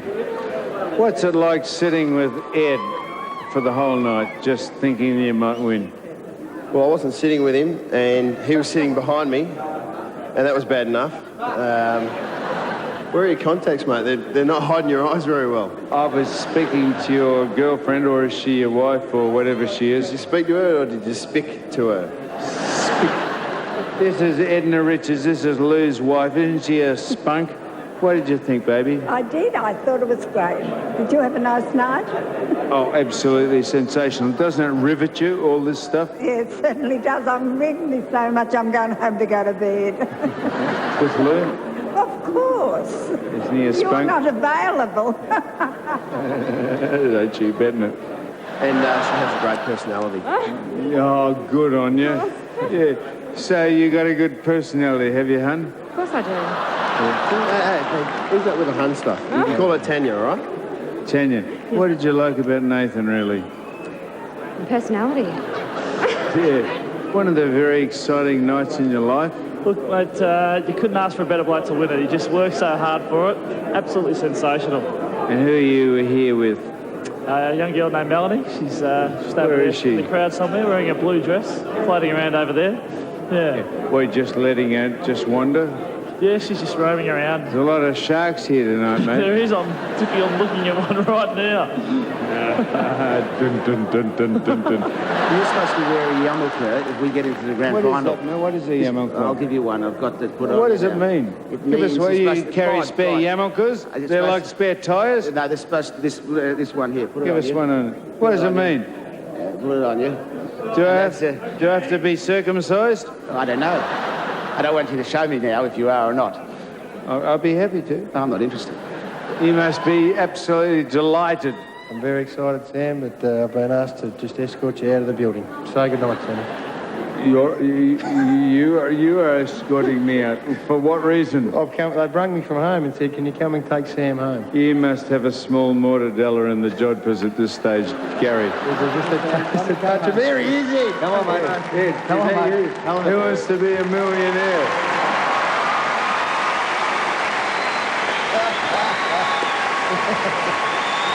Oh, yes, it was a big night at the Brownlow, sir. If you ever stop to consider how well I pretend I'm drunk, Ed? Gee, you're good at it. I am good at it, aren't I? Oh, you practiced it beautifully. And, I tell you, if I get a spray tomorrow from bloke I know... Method acting. Trev. Hey, Sammy, have you ever considered putting your street talk on SBS? At least they could subtitle it. I mean, Billy's annoyed. You're stealing his act, you know. No, I haven't done this for 7... Well, it hasn't been 7, but the bloke who puts all that together is Ralph Horowitz. He's the editor of Street Talk, so if you all see the offensive things, don't blame me, blame him, because he gets all the dickheads out. So thank you to Ralph for doing that for years now. Yeah, all right. Well, and thank you to all the team, Tony Bartuccio and Drew Whitehead and everybody who did the review. But what about Spider Everett? Above and beyond the call of duty, he shaved the noggin. You've got to do it properly, Eddie, I suppose. And, you know, the players put a lot of time and effort into it. They spend quite a few hours rehearsing, and as you saw tonight, it was sensational, so I thought I'd make sure I look like Stone me. Ed, actually, I thought he still... I didn't realise you'd had it shaved. I thought the cap was on. You see, he's actually shaved it. Yeah, got rid of the dreadlocks. It is too. It's going to go back healthy. I reckon I'm an idiot. What are you going to do with it? You've had the dreadlocks, you've had everything. I just actually want to start it over the summer, fresh and a new beginning. Ah, new beginning. Does this mean we're going to be the captain of the Saints? No, it doesn't, Sam. It does, I'm told. I didn't say the dreadlocks aren't going to be back. I just said it's a new beginning. I'm told you're being made the captain? I'm told that? Yes. Can you remember anything from Monday night? No one told me on Monday, but that is a fact. I'm told you will be the captain, and who do we think will be the coach? Now, come on, who do you think will be the coach? Who do I think? Yes. I think Brian Royal. But that's my opinion, and I wouldn't have a clue. All right, Spider, well done, mate, and well done to Spider Everett, too, on a great review, and all the other boys. We'll pay tribute to them all. Before we come back to finish off the grand final edition of the 2000 Footy Show, it is time for the last time this year to introduce Billy Brownless and the Wheel. Thank you, Eddie. Fantastic to be here too. I've normally had about 15 cans of VB. So. And Billy, just before you spin the wheel, Holden have been fantastic. We had the ute on the wheel all year. It didn't go off. And what we've decided to do on this grand final edition is to put all the teams that have had Billy come down and drink all their grog on the wheel. So here they are in order. We have Quantong, Goolwa, Edenhope, Apsley, Cockatoo, Keeler, Terrigal, Avoca, Donald, Yallourn North, United, Yalana, Melton Central, Mitcham, Sydenham, Hillside, Montrose, Garfield, North Dandenong Juniors, Glenroy, Camperdown, Queenscliff, Belgrave, Wangaratta, Crib Point, Goondiwindi and Melbourne University Blues. So one of those is going to win a Holden? The one that comes up on the wheel will win a Holden, and the team either side, thanks to Gary Lyons' mob, LG, will win a magnificent Flatron television from LG. So one on each side, the magnificent Holden ute. Billy, spin the wheel. Here we go. Holden V8 ute. Who's it going to be? Geez, we've had some fun with this wheel too, Ed, I tell you. I've got piss there, got piss there, got piss there, got piss there, got piss there, got piss there. Here we go. Queenscliff. Oh, Queenscliff.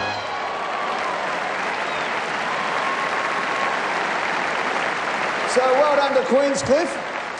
Down there near Geelong. Well done, Billy. You'll be happy down there. Gary Guns sent that in, and on either side, Camperdown, which is next to Colac, way down Geelong way. You've killed them, Billy.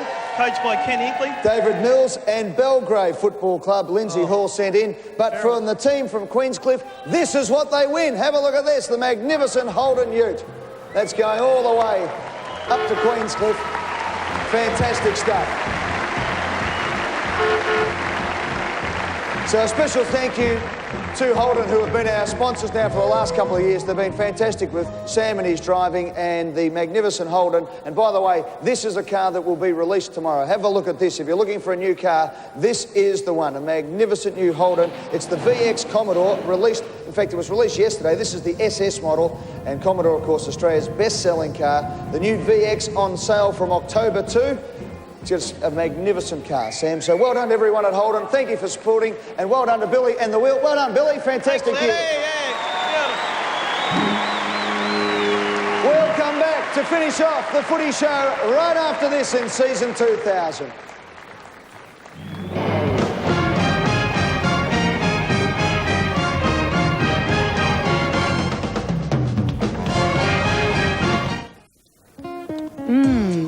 The 2000 limited edition Mazda 626.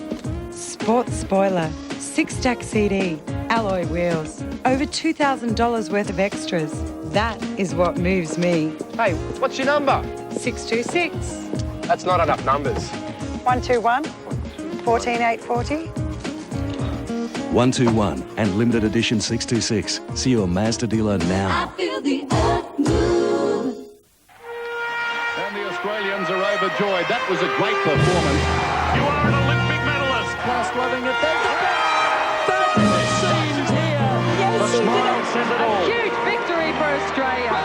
Go to the games from the comfort of your home with C7's coverage of the Sydney 2000 Olympic Games on Austar. Call now and we'll upgrade you to our Gold package with up to 9 extra channels free for 1 month. Go for Austar Gold. Call 132 432 132 432.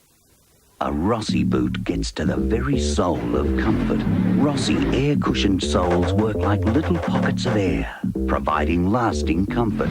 The soles are dual density with rubber for long life, unbelievable grip, or a classic stone-shedding tread in designs for all types of work, all types of terrain. Rossi boots, air-cushioned comfort. Bag a pair today.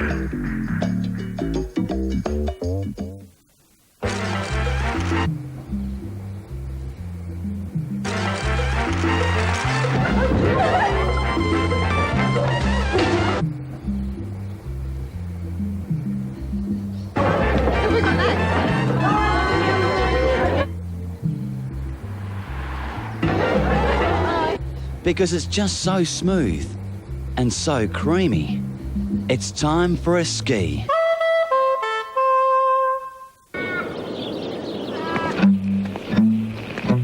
G'day, Ryan. G'day, Rod. Looks like rain.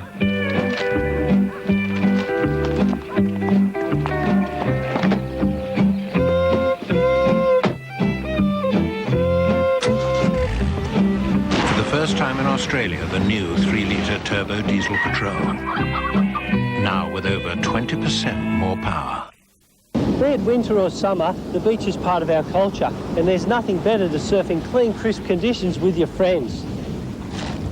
So make sure when you go surfing, you take your rubbish home with you or you put it in the bin. Remember, the law says keep it clean.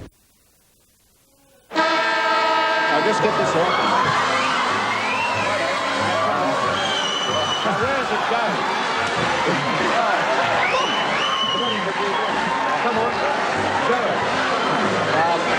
Don't get the wizard.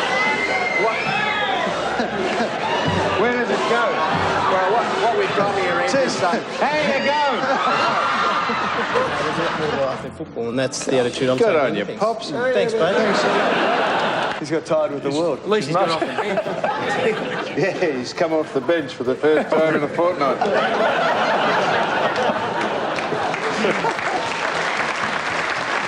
I don't find him for you, but it doesn't matter, because the sun will come up tomorrow, mate. There's more to life than footy, so I don't... Carlton, probably, but it doesn't matter. Have a look at them. Look at these. They are the disgrace. He's actually got socks in there.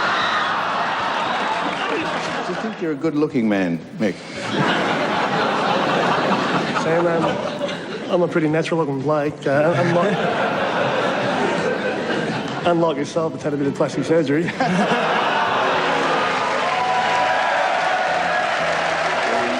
had to rest them, did you? Sorry, do I know you?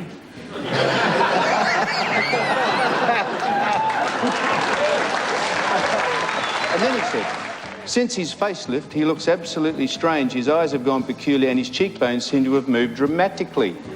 This is a man, I think who you'll has find, pig's eyes that never look up. Who has a pig's snout that loves muck. Who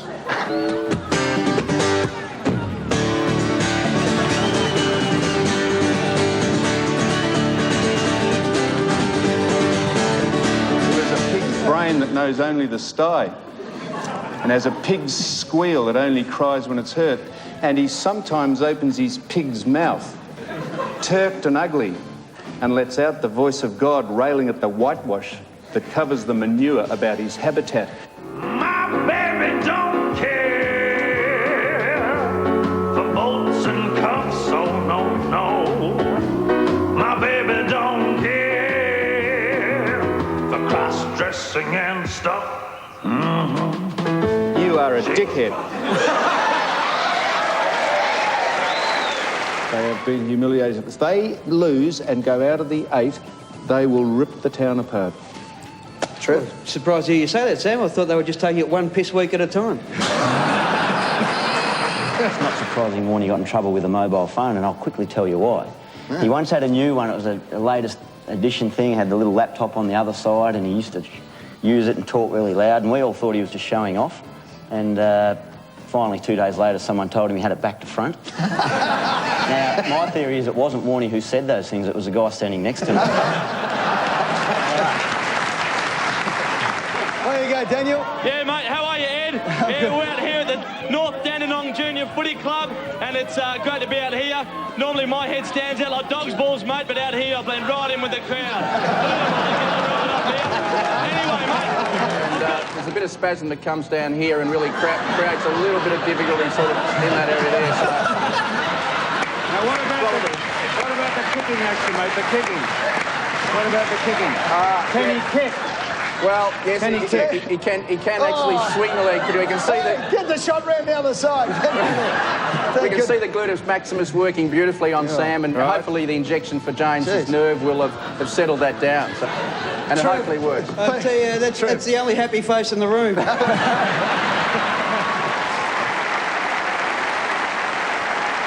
Welcome back for the final time in year 2000, unless, of course, there's a draw, and then we'll be back again next week. But it's been a fantastic night. I hope you've all enjoyed it. Let's go around the panel now and get the tips. Trevor Marmalade, your tip for the grand final of the year 2000, Essendon and Melbourne. Yeah, Essendon. Oh, actually, no, Melbourne. Gary? Here you go, Ed.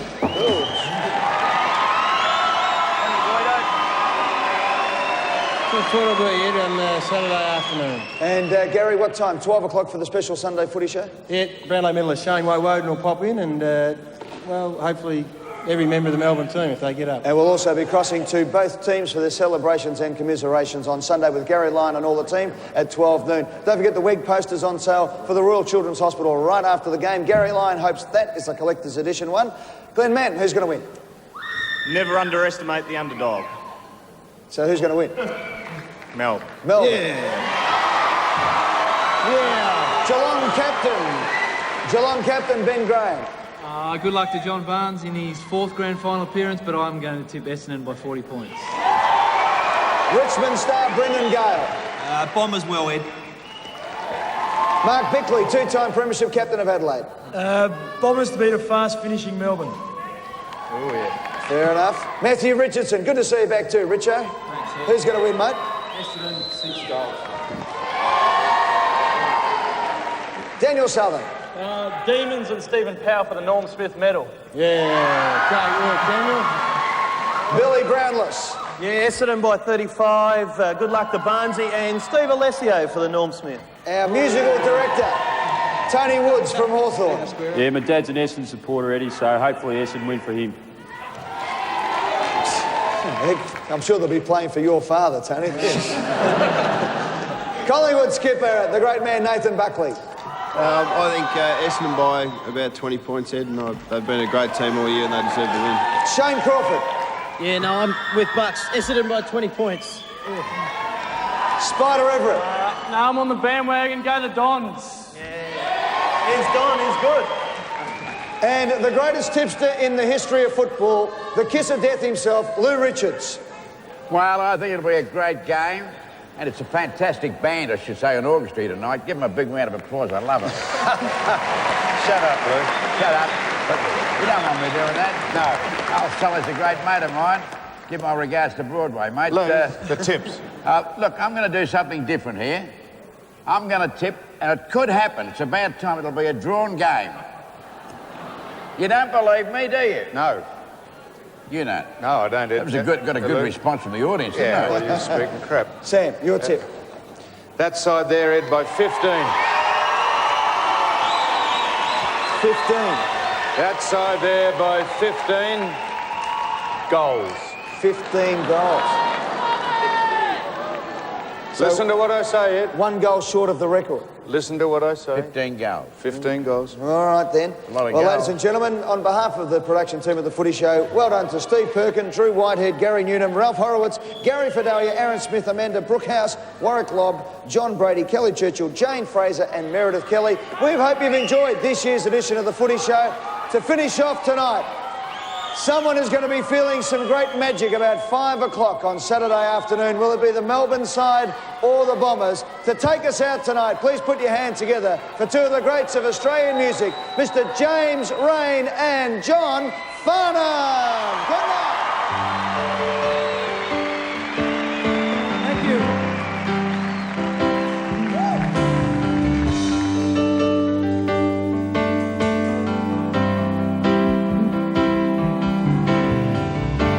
You're at the carnival, where she comes from nobody knows.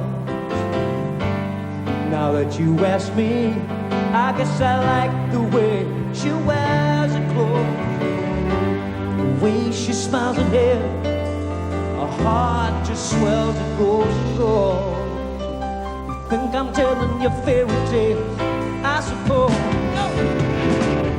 Don't you know it's magic?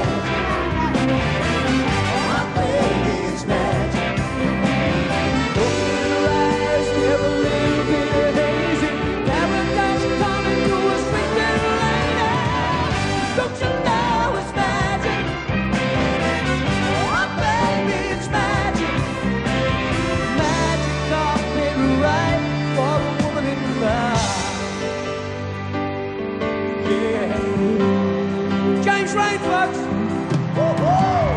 Thank you, John.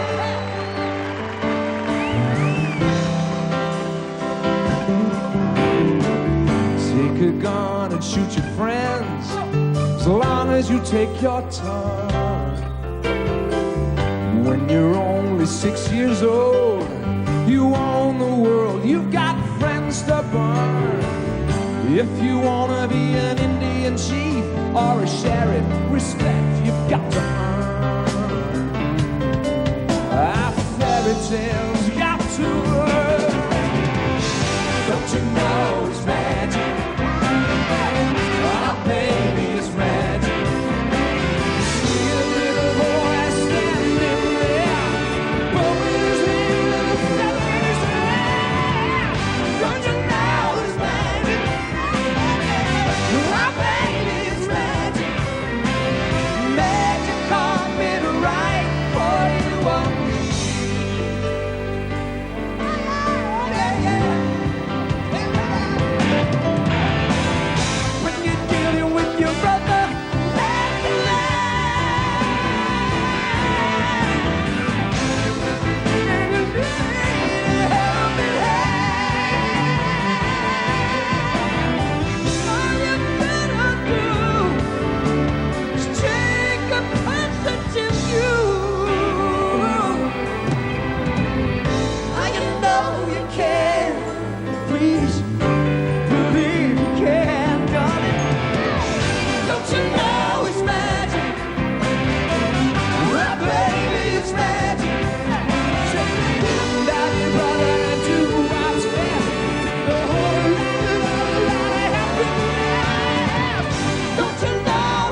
This has been a presentation of Nine's Wide World of Sports.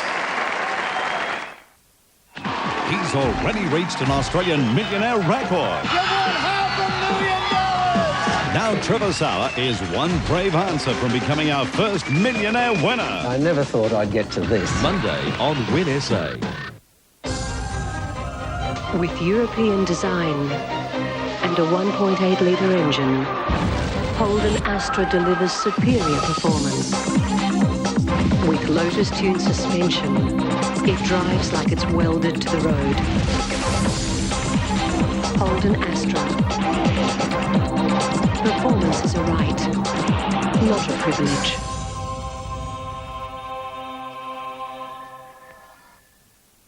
Group Training Employment's 14 years of experience in the employment of apprentices and trainees means that finding good people for your business is easy, flexible and hassle-free. GTE provides carefully selected employees, takes responsibility for most of the paperwork, assists with work performance issues, assists in the management of your industrial relations and workplace obligations, and assists employers with employment, paperwork and information concerning their apprentices and trainees through their Career Employment Group partnership.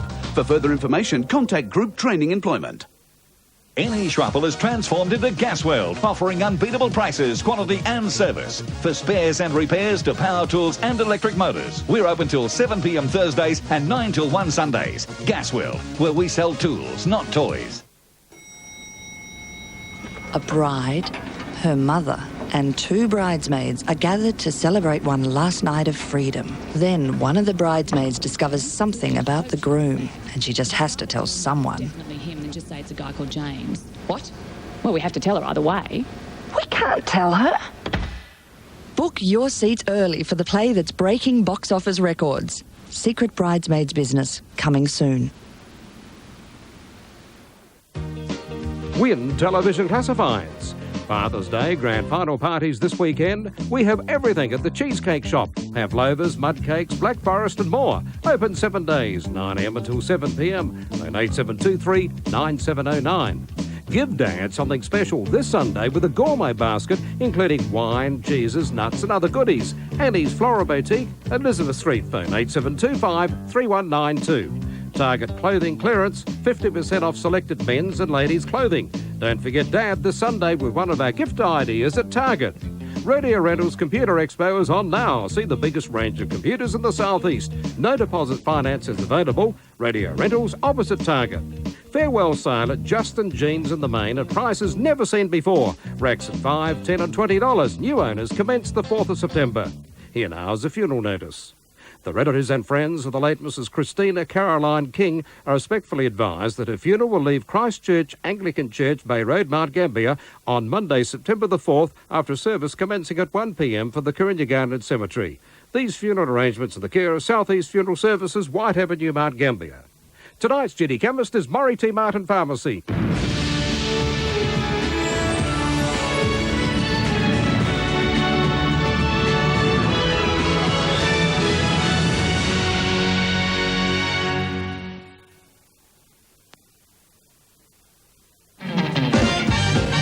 Love, baby. Roots, honey. She's hot. And he's cool. Love Roots!